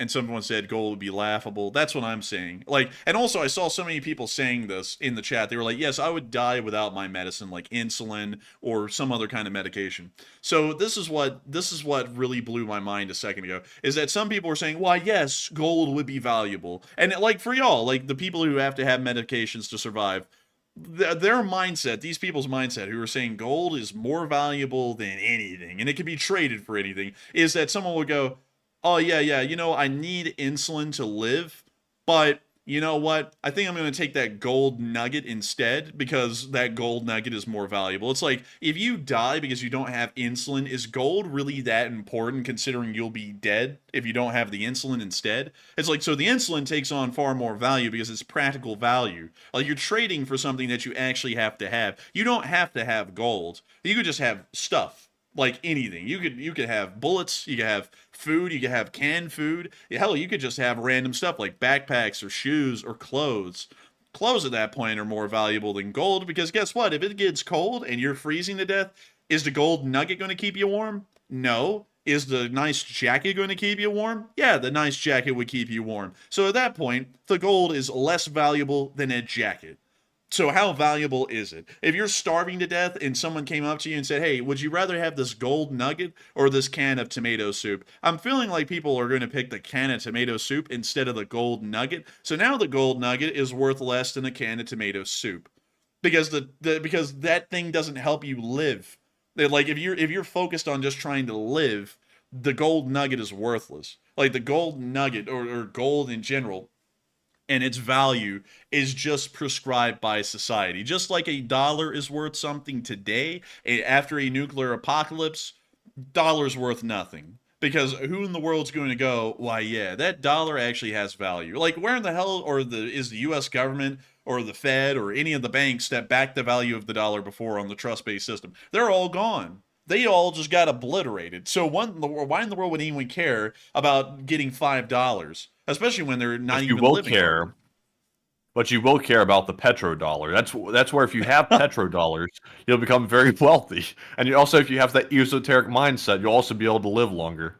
Man, I'm telling you, man, bro, you gotta have that petrodollar and that esoteric knowledge. But anyways, man, I hope that does address that the best I can. I have to say this, though. I'm very relieved to see that only 5% of people voted for gold and valuable metals, because I'm not going to lie, Matthew, from what I was seeing in the live chat, it felt like a quarter or more than a third of everyone was saying gold was valuable, more valuable than anything. Even in an apocalypse, it would be worth something. And I was like, there's no way people could really, like, believe this stuff.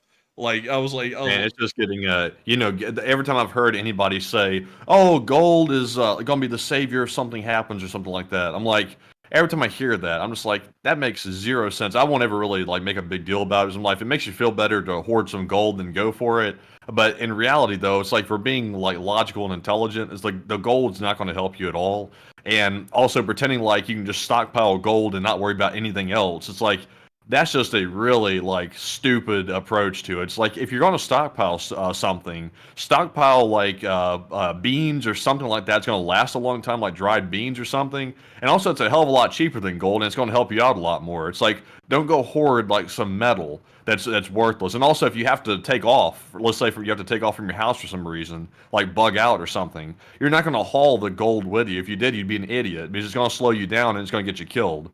Yeah, you know, it's like, it just, that concept makes no sense. And I'm seeing a lot of people, someone said, there's no point in surviving in a nuclear apocalypse. That's my theory, but if you did, like, one of the goofiest, most worthless things to have is gold. Like instead of, like, stockpiling food and water so you can live, let's get gold instead. We'll starve and die before we can even use any of it, but that's fine because it's gold. And gold is valuable for, like, no reason. Like, if you think gold would truly be valuable in the apocalypse, you could put that belief on any metal, copper, silver, steel. You could literally put it on anything, and you could say that those things have as much value as gold, because for most people there would be absolutely nothing they could do with that to make it worth anything in terms of survival. It would mean nothing. And so, let's see. Also, Scott said, name me one survival game that makes gold a commodity beside Age of Empires. Like that's the thing. Like, it's such a goofy concept to think gold would mean anything that not even video games that cover survival stuff put gold in there, because it's completely useless. Like, it's pointless. But anyways, Let's see. It's good right now, though. I mean, if the economy's intact and stuff like that, and people have some civility, I guess gold is valuable because obviously it's trading at like all-time highs right now. But you're not going to be trading at all-time highs if the apocalypse hits. Yeah. I think gold is going to be a little bearish. Then it's going to go real bearish and be basically worth nothing, zero. So I don't know. Me personally, I'm not a big gold person. I'm not bullish on it. Oh, look at this guy. Like, again, coming from two dudes that dropped out of law school, as if you know anything about it. I don't think it takes like a freaking like doctorate to say if you're starving to death and you're dying of thirst, gold has no value. Like, I don't feel like that's like something you have to have a doctorate or a JD for, a Midwestern Jeep guy. Like, I feel like that's a pretty stupid take right there. I feel like anyone with common sense would say in that situation, gold means nothing. The start method.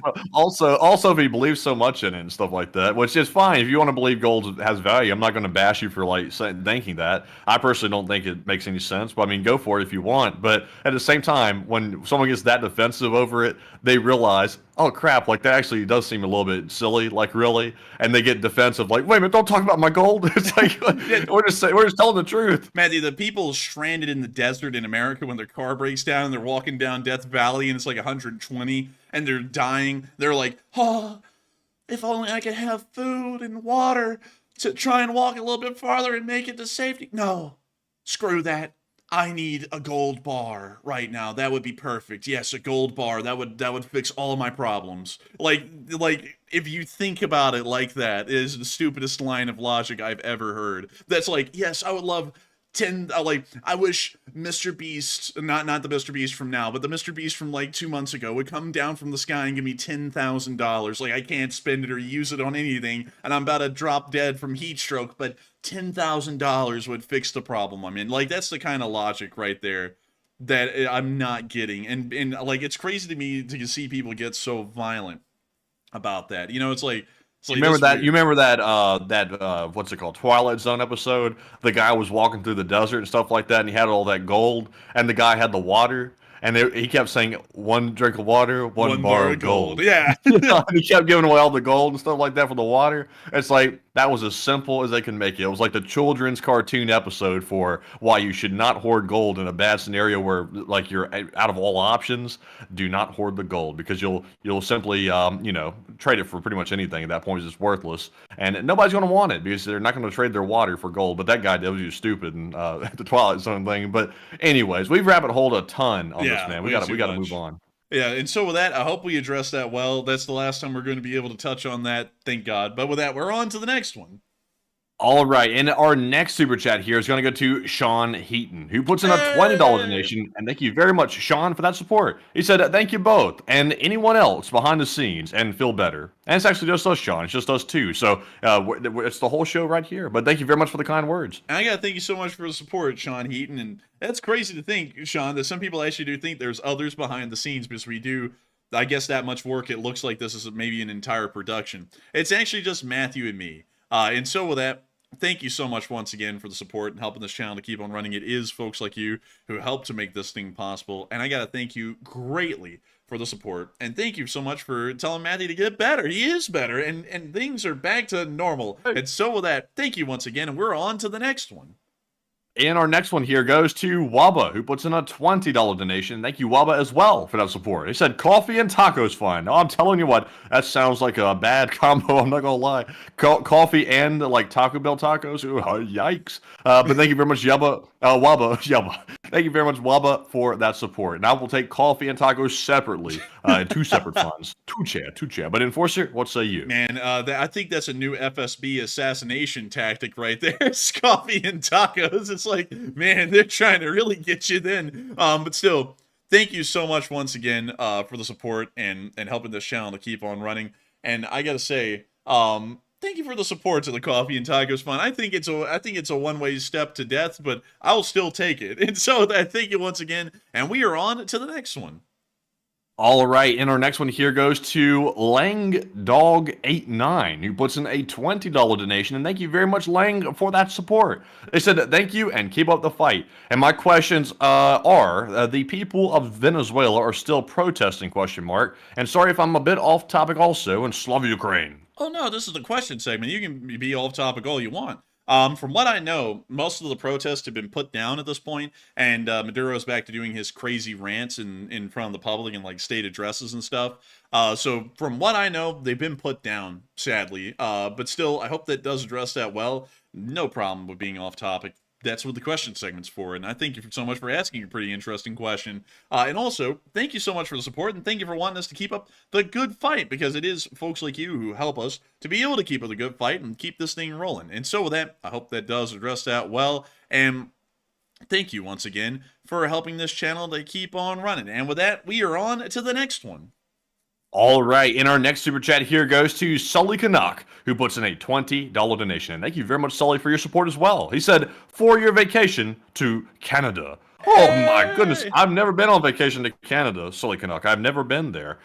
Maybe one day. I doubt we're going to Canada on this trip right here, because that would be a little bit too adventurous, and also probably, honestly, like wear us out more mentally. I need something simple, because for this time we just need a mental break, I think. But thank you very much, Sully, for that support. And Enforcer, what say you? And I thank you very much for the support and helping this channel to keep on running. It's incredibly nice of you, Sully Canuck, and thank you for supporting the Canada trip. We will be staying in the United States, though. Wherever we end up going, it will be within the lower 48 of the United States. So I can say that. I'm not going to say exactly where. We really haven't ironed down exactly where. There's like 2 different areas that we're kind of going for at the moment. But still, thank you so much once again. I hope that does address that well. And with that, we are on to the next one.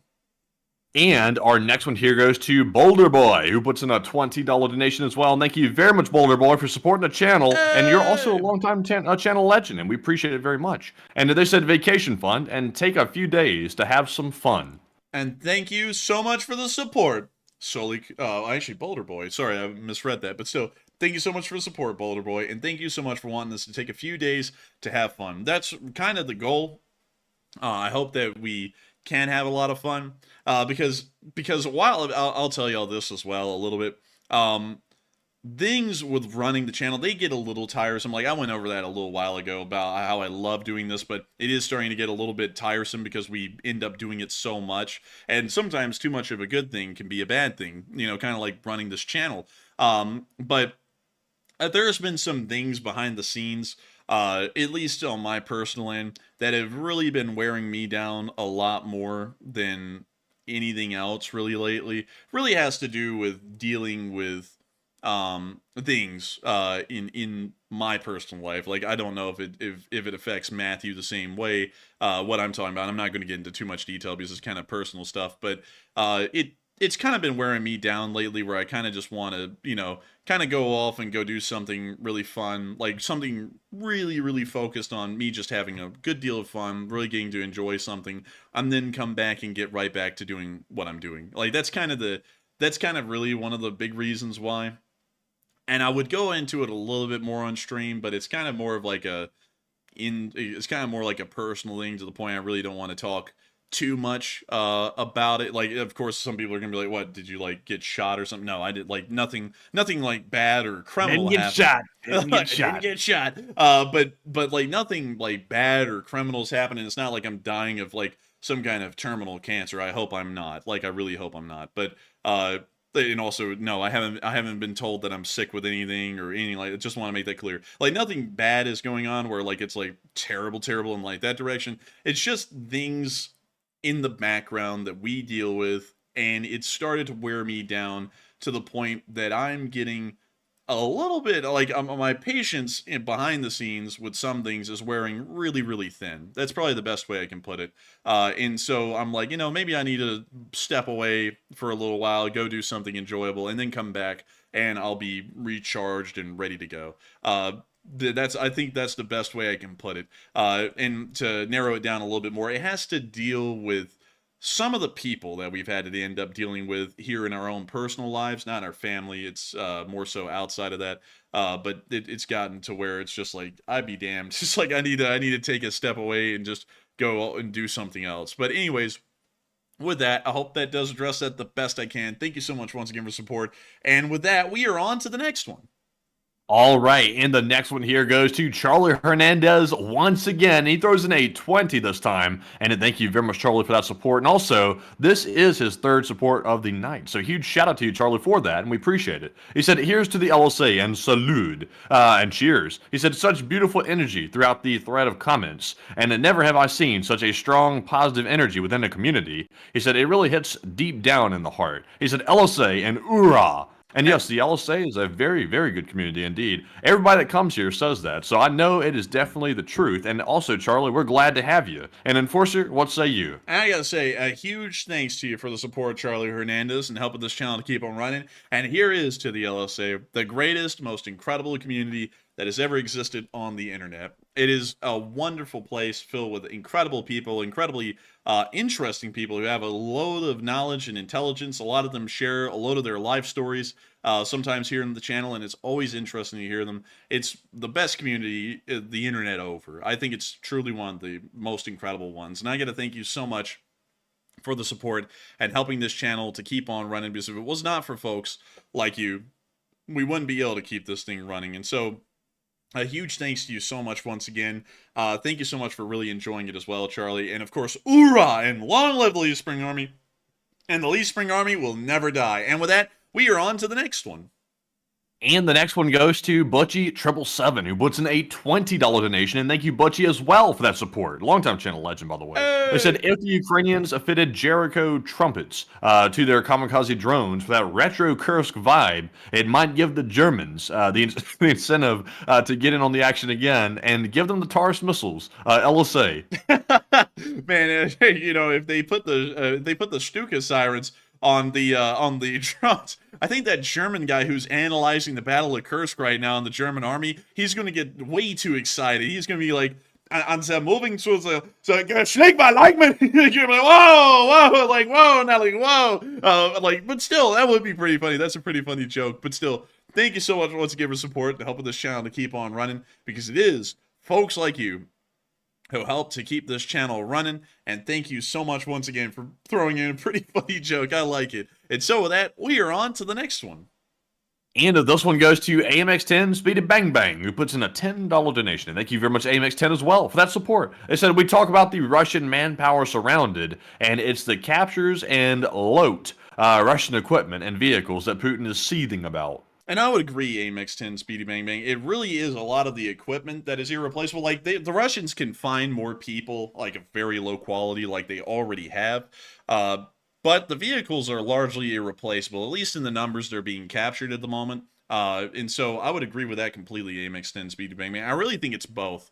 Because everything is turning into a national embarrassment for Russia in this area, because a country that they said they could beat in 3 days has not only held them off for about 3 years now, they now are invading them, and it's going incredibly well in their favor. And so with that, I hope that does address that well. Thank you so much once again for support. And with that, we are on to the next one. And the next one here goes to HerpDerp NV, who puts in a 10 as well. And huge shout out to HerpDerp for that support. They said, I'm not sure if you guys saw the video of Ukrainians searching a captured orc's bag and found a zippered... It's real. Can I say this word? You can read that, yeah. So it found a zippered gimp mask and then doxed the orc by showing his ID. And the crazy news after that Russian in Thailand incident. I do not know what the Thailand incident is, but that sounds sketchy. A Russian in Thailand incident, that could be horrific. But let's see, what the hell is a zippered gimp mask? I hate to ask that, as I have a feeling it's bad. But what is this? I can't even show it to you. I'm sure many people will know what that is, because I had to actually research that today because I saw the video. And so it's like the best way I can explain it, Matthew. It's like a GP5 gas mask. Let me go grab this really quickly. Yeah, here we go. This is kind of close. So it's like a GP5 gas mask like this, but remove the filter from the mask, like down here, and instead of that, you just have this zipper that goes right over your mouth, and then there's like the eye holes, but the entire thing is black, and it's like made out of like the same kind of like plastic stuff that this thing is. And I had to figure out what kind of kinky. Yeah, it is. It is, and it was very interesting to see because it was in an FSB soldier's bag, not like a normal Russian army soldier's bag. So, so I guess when that guy got captured, Matty, he said, "Oh no, you're not going to lash me and hit me, are you?" He's like, "Oh no, terrible." But yeah, you know, it was pretty weird. Like I actually saw that clip. It actually came out today. And I did not include it on the show because I just thought that was a little too much, like, to show on the show. But I did see it, and I guess that guy, I guess that guy is into getting beat in his personal life as badly as the Russian army gets beat by Ukraine. I guess that's kind of a similar thing. Okay, I see. It's more like a little bit along the lines of, oh man, stop it, stop it, oh man. It's kind of along the lines of, oh man, I need to humiliate myself more. Oh man, that kind of a deal. Give him a mask. That's the hot dog mask.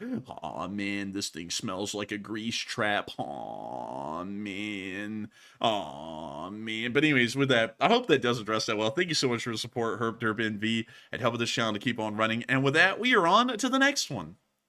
And this one right here goes to Point of Guinness, who puts in a $10 donation. And thank you very much, Point of Guinness, as well for that support. And they said, super fantastic fundraising on Sunday. And gone. When will you do a marathon run of a live stream fundraiser, like a weekender or a 24-hour live stream? And also, just make sure that you have the coffee to brewing. You know, Point of Guinness, I honestly think that was a really bad idea back when I brought it up. Now, looking back, I brought up the idea to Matthew that we could do a 24-hour live stream as like a fundraiser thing at some point. But the reality is that would be far too taxing for us to do, because we would still have to make videos. We still have like lives to live and stuff. Like, we can't do the kind of stuff that other channels have done. Like, I don't even think anyone's done that in the Ukraine war world. I'm talking about like channels like Mr. Beast when they first started off. We can't really do that because we have so much going on that we'd still have to upkeep and do. It just would be infeasible for us. Like, for channels like that, considering that they put out content like once a week, you know, it's no big deal for them because they got an entire week to make it. But we don't. We have like just a few hours in between each thing, and we end up having to keep on rolling. Like, when we put out our video in the middle of the day, it's 1 o'clock or 2 o'clock our time, and then we have to put out a stream at 9, and I have to do all the work before that as well, and then we have to run it, and then we have to end it, and then we have to go to sleep, and then we have to wake up, and then we have to make another video, and then we have to run another stream. So 24 hours, I don't think we could ever do that, to be entirely honest. I don't think that'd be feasible, but hey, we could probably try and run like a really long marathon stream maybe, but you know, once again, kind of starts to lose the appeal for a lot of people because it's not going to be an exciting stream, and we would certainly lose energy after like the 4th or 5th hour for sure. And so with that, I hope that does address that fairly well. And with that, we are on to the next one. And thank you once again for support, though, Point of Guinness. Yes, indeed. And moving on to our next one here, we have a $10 super chat from Steven Stroud. And thank you very much, Steven, for that support. I think this is his first ever support on the stream. We appreciate that. And also, welcome to the channel if you're new. He said, thanks for all you guys do, and thank you, Steven, as well. He said, from a fat Marine on his couch. And guess what? Thank you for your service, by the way. And also, we all want to be on the couch. Like, we all want to be on there if we can be. But thank you very much for the support. And Enforcer, what say you? And I'd have to say a huge thank you so much once again for the support and helping this channel to keep on running. It is folks like you who help to make this thing possible. And hey, it's okay to be a fat Marine on his couch. I mean, hell, you did your service. And it's over. You can do whatever the hell you want. It's a free country. And so with that, I got to thank you so much once again. But, you know, Matthew, that reminded me of, wow, look at that boiler. Oh, man. Dude, like, I'm giving him the wrong voice. Oh, wait a minute. Hold on. Let me try to see. Let's see. Oh, man. I don't have it, man. I don't know why I can't do his voice tonight. I can't. Oh, man. Look at that boiler. Yeah, that's getting I close. can't do it. I'm doing like the hot dog man instead. I'm doing, oh, man, look at that boiler. Well, they're very similar. But this doesn't go right with him. You know, they're very, very similar. But, you know, something, I don't like that. You know, like when you sit there and you think about who's saying that and what they're saying, it's so disingenuous and it's so cherry picked with what they're doing. Because I actually I don't know if you know this, Matthew, but I was actually on a call with a friend of mine that is a Marine. I think it was literally yesterday. It was on my day. Yeah, it was yesterday. It was on my day off. We ended up talking about rifles and stuff. And this fella, he's in a boat company. Best way to explain it. It's a brand new kind of a concept the Marines are coming up with, and they're trying to test it out to see if it's doctrinally viable. And then they'll start introducing it to the rest of the Corps as a kind of like a doctrinal concept of a new way of fighting a war. So, anyways, I was talking to the fellow. And this guy is ripped. Like, you know, like this guy, he works out. He is the peak of physical fitness. And then you got people like this guy, like we're talking about, man, who's on YouTube and just shits on the entire Marine Corps and everything else. You know, and it's like that's such a discredit to all of the great folks like that guy who are in there right now. I mean, they're the peak of physical fitness. They do incredibly interesting work. They're at the top of the game, just like they were back in the past. And to discredit and crap on guys like that, it's like that's such a disingenuous thing to do. Like, really, in my opinion. And so with that, I hope that does address that well. And with that, we are on to the next one. All right, in our next one here is going to go to CanBuy7X, and we put in a $7 donation. And thank you very much, CanBuy, for that support. So I like the name Ukraine more than Northern Ukraine. I thought about that too, Ukraine. But the only problem is if you read it the wrong way, you can say Nuke Crane, which it doesn't sound very good. But it is an idea. But Enforcer, what say you? I would have to say, I think New Crane sounds pretty good if it wasn't for the nuke in New Crane. But I like it, actually. I think it's a pretty good one. And so that, thank you so much for the support. I hope that does address that fairly well. And with that, we are on to the next one.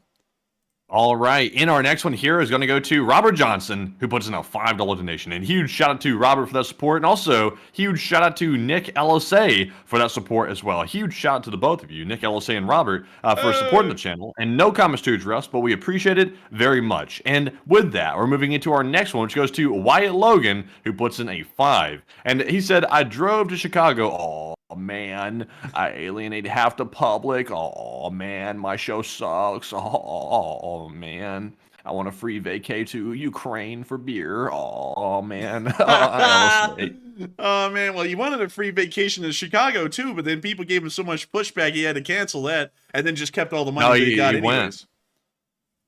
He went. He's there right now, and he got, and like Wyatt Logan's talking about, he's having some very interesting interactions with the public. Oddly enough, I'm like, I think he's just repulsive to people because the way people are reacting to him, it's like, damn, it's like I've never seen these type of rude reactions out of anybody except for when Hot Dog Man tries to talk to people. It's kind of weird. Wait a minute, what? Wait a minute, am I hearing about something I didn't know about? Like, what is this? What is this? It's just, he goes around trying to interview people on the street, right? Like, that's his, like, shtick, is he pretends like he's an independent journalist, so he runs around trying to talk to people. So he's out there outside this political event that's going on because he can't get inside. They wouldn't let him in. So he's running around outside, like on the sidewalk, trying to talk to random people. And I saw one interaction because I saw like a 5-second clip that someone sent me. He asked someone carrying like a block of cheese or something like that. It was like some weird thing or something. They were carrying around a block of cheese and said, "Oh man, are you from Wisconsin?"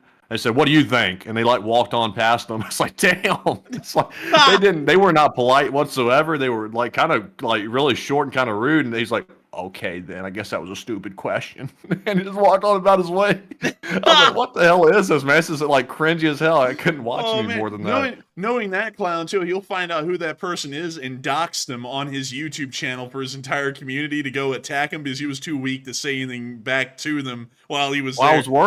I was worried for a minute because after they were rude to him, I was worried they was going to try to rearrange their jaw, but I realized, he's not rearranging jaws. He just said, "I'm sorry, yes, sir," and then he walked about his way. He rearranged his own jaw. He said, "Oh, I'm so sorry." Like, boo-hoo, I'm so sorry.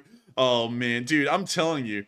That's I didn't even know. I had to, like, to be honest with y'all, I had no idea that was happening right now, but I'm happy to hear it. I'm getting a damn good laugh out of that because it seems to me that everyone doesn't like him, and I'm happy. I'm happy for that because he's a very sick-minded person. Like when you actually end up having to even just cross the guy's path, and so interesting, very, very interesting. And I'm seeing a lot of don't give him ideas. No, we're not giving him any ideas. I feel though that he ought to go into the DNC, like he ought to get in there any way he can and just play and allow the copyrighted music in there to play on his stream or his video, so that way he can get copyright strike or copyrighted for that matter. You know, something like that. I feel like that would be a good idea. Go on, hot dog man, do it. Make everyone proud. I'm just saying, but if I drove all the way from like multi-states over to like where the event's being held, and then you couldn't even get in the thing, I would feel like an ass. Like honestly, if I drove all that way and spent that money and stuff like that to drive over there and just basically be relegated to walking around the sidewalk like outside the event, it's like, isn't that a bit of like an embarrassment, like a waste of time or something like that? So if you can't get in to cover it, then you just wasted everyone's time and everything, and it's going terribly because nobody's watching. Yeah, well, you know, like no one wants to watch a lame, had no better words for it. No one wants to watch a lame loser walk around outside and just talk to random people about random stuff. Like no one wants to see that. Like that's the truth. Like maybe he ought to learn that he ought to just quit while he's behind and just move on to working somewhere else, like a hot dog stand. Like apparently he did well at that. That was an offer he couldn't refuse. I feel like YouTube at this point is an offer he can refuse and walk away from, kind of like a voluntary termination of a sort. And so, like, and Terrence Kessler said, "What? His press credentials aren't getting him in?" Apparently not. Apparently not. That's crazy. Like he's such a journalist that he gets barred from entering. Yeah, you're telling me that those let's see, Microsoft 97 Word press credentials, like they homemade himself. You think that those couldn't get him in? It's like he showed up there with like some SpongeBob SquarePants press credentials. Like, can I please get in this building right here? I'm a journalist. They're like looking at like, what the hell is this? Oh, I made it myself, and they kicked his ass to the curb. They said, no, get out of here. Better yet, dude, he sat there and he went, "Oh man, here's my credentials." They went, "Dude, you just you drew this on a piece of paper with crayon." He said, but I doxed the enforcers and almost had them killed. And then they're like, "Yeah, that's just not good enough." Like it said, come back next year after you have them killed, then show up or something. But it's like, I'm happy to hear it's not going well for that guy. And also what I think is even better, if y'all didn't know, this clown that this guy is, he actually tried to put it onto his community for them to fundraise for him to pretty much take a free paid vacation out there to go and do this crap that he's doing right now that no one even cares about. And so we brought it up on our stream, and because his haters actually watched the stream. They're all banned, so you never see them in the live chat, but they watched the stream. And so we brought up that this guy is trying to get an all expenses paid vacation to the DNC. So his haters even heard that, and they hate us, but they knew that made sense. So then they went over there to this guy's Discord and said, "Wait a minute, you're trying to get a paid vacation?" And so he went, "Oh, I'm canceling it now." And he stopped the fundraiser, but he didn't even refund anyone the money that they had already put in. Like, so he just kept it. And like, it is the wildest thing to talk about this guy, because he says the most uncouth, the most defamatory things that he could say about us, and then we could turn around and say everything that he says about us, about him, and it would be true. Like, it would be 100% be true. But, oh, man, I get a laugh out of that, man. I didn't even know. I'm going to have to go check that out after the stream and really get a good laugh. That would really lighten my spirits a good bit. But anyways, with that, I hope I addressed that well. Thank you so much once again for the support, Wyatt Logan, and sharing that with me so that way I could know about that, because I didn't even know that was happening. And with that, we are on to the next one. And thank you so much once again for the support. Yes, indeed. And real quick, before we get to our next super chat, I got to jump to this one real quick while we're on the topic. This is a $5 super chat from Merck's Lady Bits. Oh! He says, not only is Hot Dog Man a lion, but he be a crying. LSA.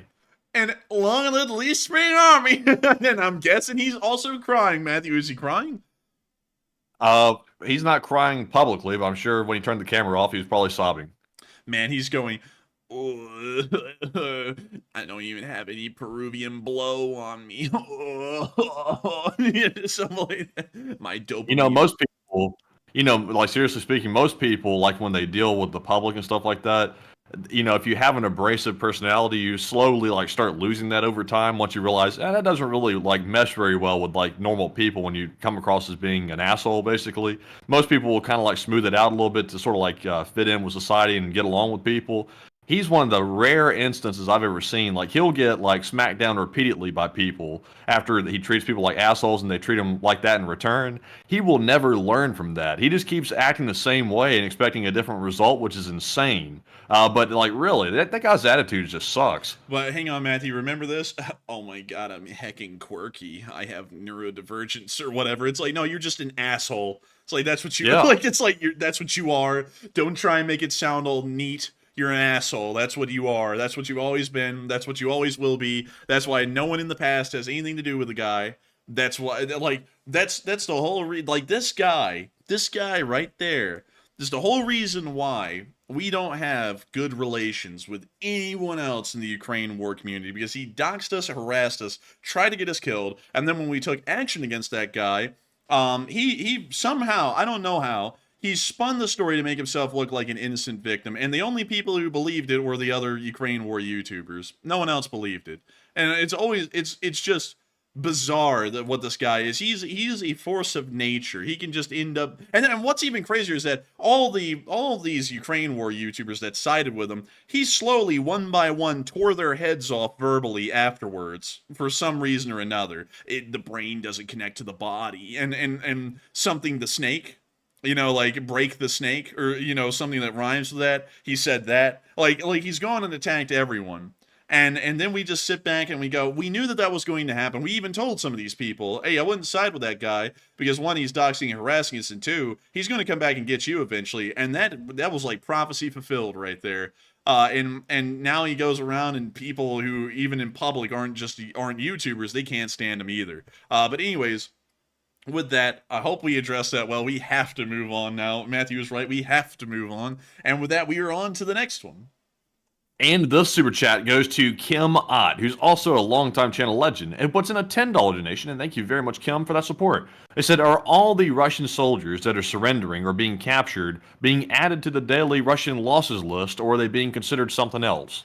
We think they're being considered as something else. We don't know what. I guess they just don't show up on the casualty report, though. But with that, I hope that does address that well. I thank you so much once again for support and helping this channel to keep on running. And with that, we are on to the next one. And this one right here goes to CK Bold, who puts in 2 super chats in one night. That is rare. They put in 2 $5 donations and said take a live chat question and then take another live chat question. And we shall, CK Bold. And thank you very much for that support as always. And we're getting those 2 live chat questions now. And the first one here is going to go to let's see here. This one's going to go to Maurice Fuzz Sparks, who says, since Russia is getting fighters from another country, do you think Ukraine will get help from another country as well? I think, let's see. One second, let me make sure I get that question. Let's see.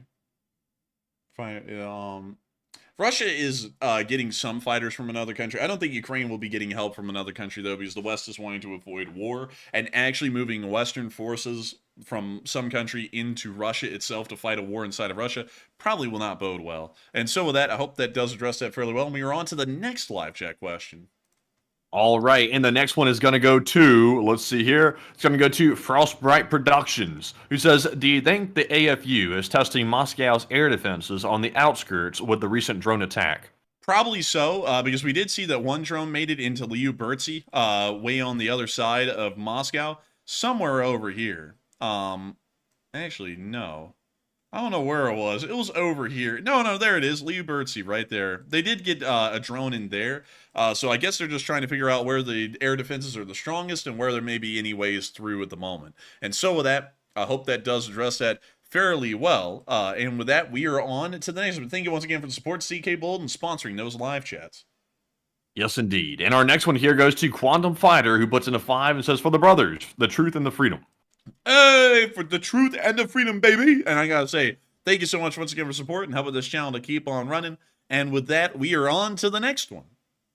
All right, and our next one here goes to Andrew Honeycutt, who puts in a 5. And also, Andrew, before I get to your super chat real quick, I'm getting word from an anonymous source that the hot dog man is going for sympathy because he's apparently getting abused in Chicago.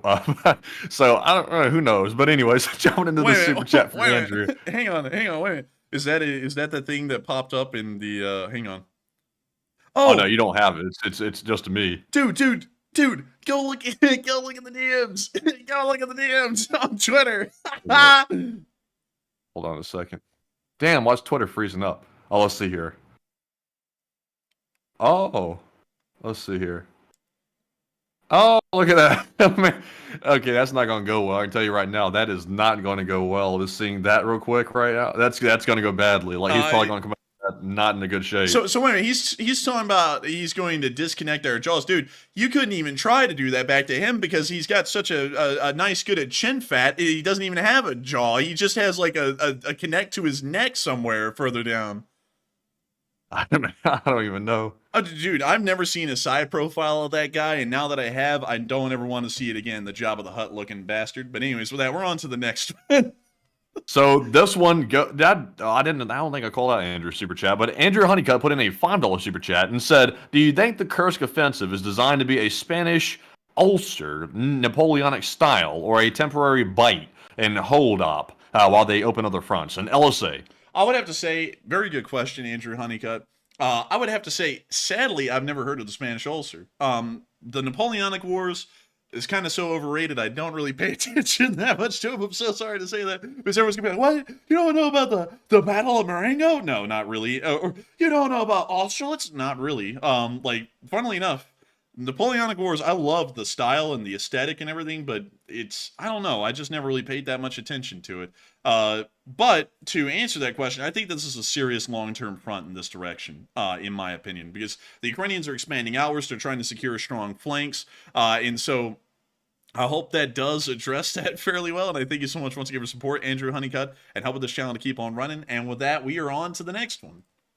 And our next one here goes to LSA Sergeant Figment, who puts in a 2. And he said, LSA, hit the like button, and that's an order. And hit that like button. That is an order. We gotten up to nearly 4,000 likes already. That's pretty freaking high. Can we get even higher? And so with that, thank you so much once again. I hope that does address that incredibly well. And please, do hit that like button, everyone. That is an order. And so with that, we are on to the next one.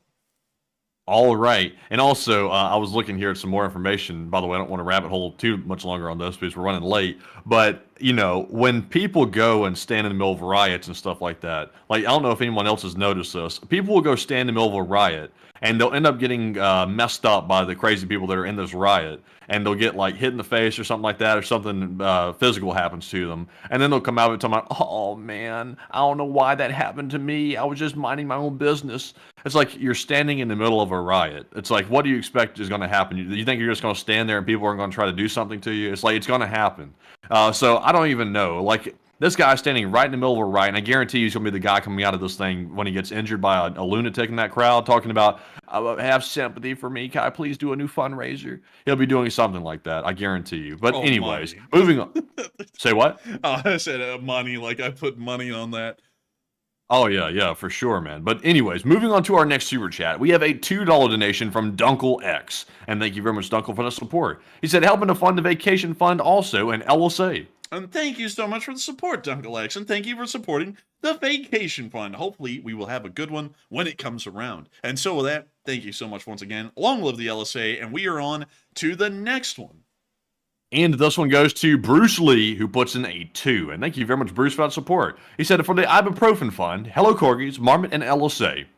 And thank you so much for the support, Bruce Lee. Thank you for supporting the ibuprofen fund. And hello to the Corgis. Actually, funnily enough, Bruce Lee, not to rabbit hole too much, Matthew, I hate that you missed this today. We were here at the house doing our thing. I was talking to my mom in the kitchen. And all of a sudden, she was looking at the camera that we have looking outside. And she said, oh my God, there's like some giant dog out there. And I said, what, a giant dog? And, you know, we have little corgis, so a big dog could come and hurt him. And so I was like, we need to get that thing out of the yard because I don't know anything about this dog. You know, we live in the city now. We used to live in the country, so dogs coming up, we'd actually usually try and make friends with them. But I was like, that thing's got to go. You know, we got little corgis, they could get hurt. So I'm glad I did this, y'all. It's a blessing I did this. I went and grabbed my AK, the AK-74 from the gun review video we made a while ago, and I clipped the bayonet onto it because I wasn't going to shoot it, but, you know, like I was like, I don't know, maybe this dog's like rabid or something. I have no clue. So I clipped the bayonet to it, and I went outside, And before I even made it out the door, this dog was snarling and jumping and like lunging at the door, like almost like it was going to attack me. So I went out there and I ended up getting lunged at by this dog about 3 times.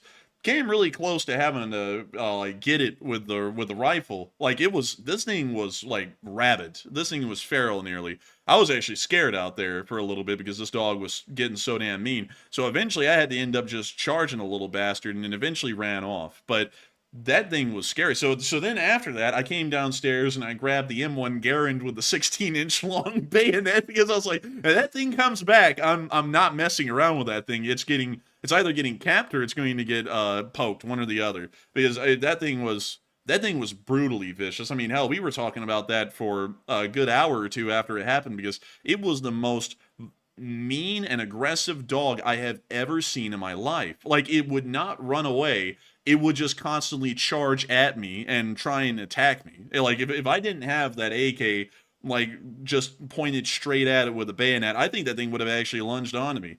That's when I got a call on the phone when I was out and about today. I got a call on the phone and I heard, ring, ring, hello? I said, hello? And I heard, you wouldn't believe it. There was a rabid dog in the driveway. Be on the lookout for it and you're coming back. I said, say no more. And hung the phone up. And I'm driving back home looking for that dog whenever I was going back up to the place. I was like, where is that bastard? I'm looking for it. I didn't see it when I pulled back up, though. I didn't see it anywhere. I was looking for it, though, when I pulled back in the driveway. I was like, where is that thing? I'm like, if that thing's around here, it's about to get it. But I didn't see it. It was gone. Yeah, I'm telling y'all what. If y'all ever see a dog y'all don't know anything about, keep an eye out on that thing and never go outside and try and mess with it unless you're armed. Because I promise y'all, because that dog was so aggressive. I wish my mom was around as witness because she was the only one who saw this happen today.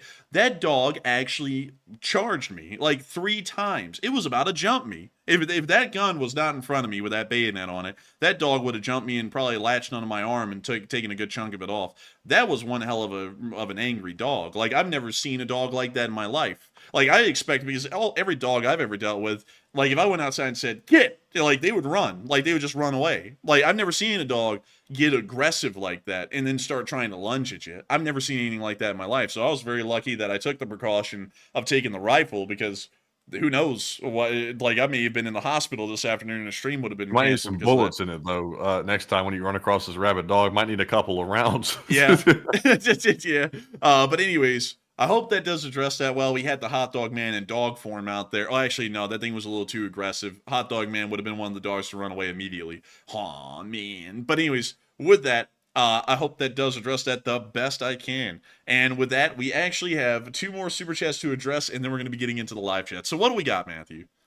And this one goes to Panama Floyd, who puts in a 10. And thank you very much, Panama. He says, any realistic estimates on how many orcs are stranded south of the river in the Kursk region? And I've read everything from 700 to 3,000. And y'all are better at researching this stuff than I am. And thank you so much for the support, Panama Floyd.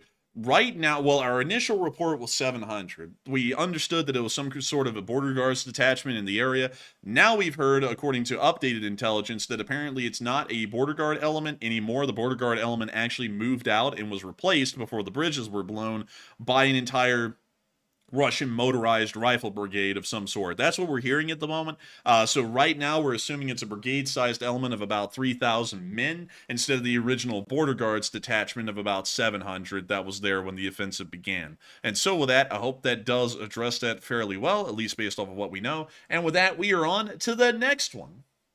And our last super chat is going to go to Bob Johnson, who puts in a $10 donation. And thank you very much, Bob, for that support. He said, aw, man, keep up the good work, enforcers. Aw, man. And aw, man, thank you for the support. Aw, man, because it means a lot and it helps me to keep this thing running so that way y'all can be here for me.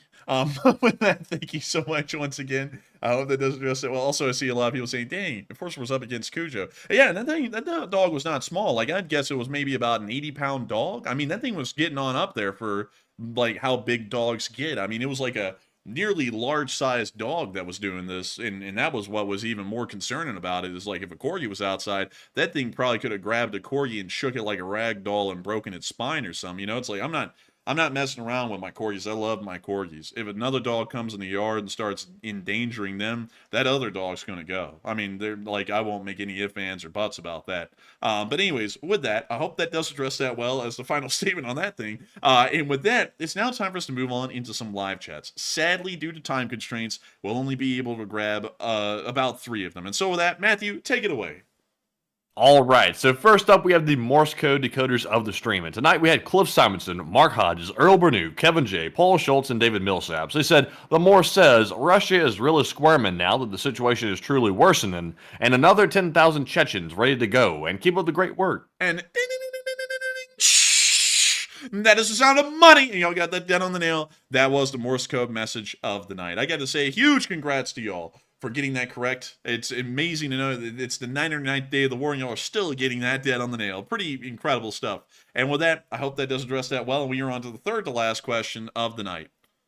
And this one right here goes to, let's see here, Super Action General, who says, any updates from the Special Forces unit that went to the Kinburn Spit, or was that a one-off raid? It seems to me like it was a one-off raid. The Russians haven't reclaimed the area yet, but we don't see a lasting Ukrainian presence within the area at the end of the Kinburn Spit. So I'm assuming that it was a one-off Special Forces raid, and the Russians are just scared to reclaim the area at the moment, from what we understand. And so with that, I hope that does address that well. Great question, by the way, Super Action General, and it's good to hear a question from you. And also, thank you so much for what you sent us way back in the day. I'm not going to go into what it was, but it was a letter and a patch. And, well, I'm not going to say what kind of patch it was because you said not to, but still really cool. And thank you so much for that gift. And with that, we are on to the second to last question of the night.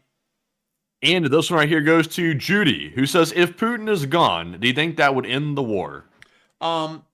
It depends. I've always said it really depends on who takes over Russia, because a lot of people thought that if Navalny ended up being in charge of Russia, he'd end the war. The reality is he actually was indifferent to the war and seemed slightly supportive of it, actually. So from what we understand, if Navalny had actually ended up taking over the country over Putin, he would have kept the war going. So really, for the large part, it doesn't really matter, like, the prevailing opinion of the Russian public. It really matters who would end up leading Russia next. That would really give us that answer. So to be honest with you, I'd say it's a 50-50. It could end or it would keep going, one or the other. And so with that, I hope that does address that the best I can. And with that, we are on to the final question of the night. And so who is the lucky last person to throw in the lucky last question of the night? And that viewer is Melissa Phillips, who said, have you heard any news of a bunker buster being used to destroy a Russian HQ in Kherson? Dang, I have not, I don't think. Maybe we showed that a while ago as an airstrike, but I didn't know that it was specifically a bunker buster type munition. I would have to go back and research our sources and see if I ever reported that. I'm thinking we may have. It's just that I didn't make that big of a point that it was a bunker buster. I just showed the airstrike and that was it. So I think, if I'm really raking my brain hard, I think we actually did show that and we did report that here a while ago. Maybe. And so with that, I hope that does address that fairly well. And with that, we have reached the end of tonight's stream at 3 hours and 42 minutes long and 76,000 people having watched the stream since it started. I got to thank everyone so much once again for watching tonight. If y'all did enjoy, please make sure to like, comment, and subscribe. We have reached 266,971 subscribers. And if you subscribe right now, you could be the 267,000th subscriber. So pretty good incentive to subscribe. Why not? You know, like, just go ahead and hit that button. But still, thank you all so much once again for watching. We've enjoyed having you all here tonight. Thank you all once again for hitting the like button. Thank you all for watching for so long and enjoying the channel. And thank you everyone for supporting this channel and helping it to keep on running as well. And with that, we will see you all tomorrow at 10 p.m. Eastern Time to cover the next 24 hours of the news of the war in Ukraine. And so with that, good night, good luck, take care, stay safe, Slava Ukraini, and long live the Lee Spring Army. The Lee Spring Army will never die. Yes, indeed. And with that, we'll see you all tomorrow night at 10 p.m. Eastern on the next Nightly War News stream. And also, if there's enough news to cover tomorrow, we'll probably see you on a short war video as well. But with that, Slava Ukraine, Heroam Slava. Thank you all for another great stream tonight, and get some rest, and good night.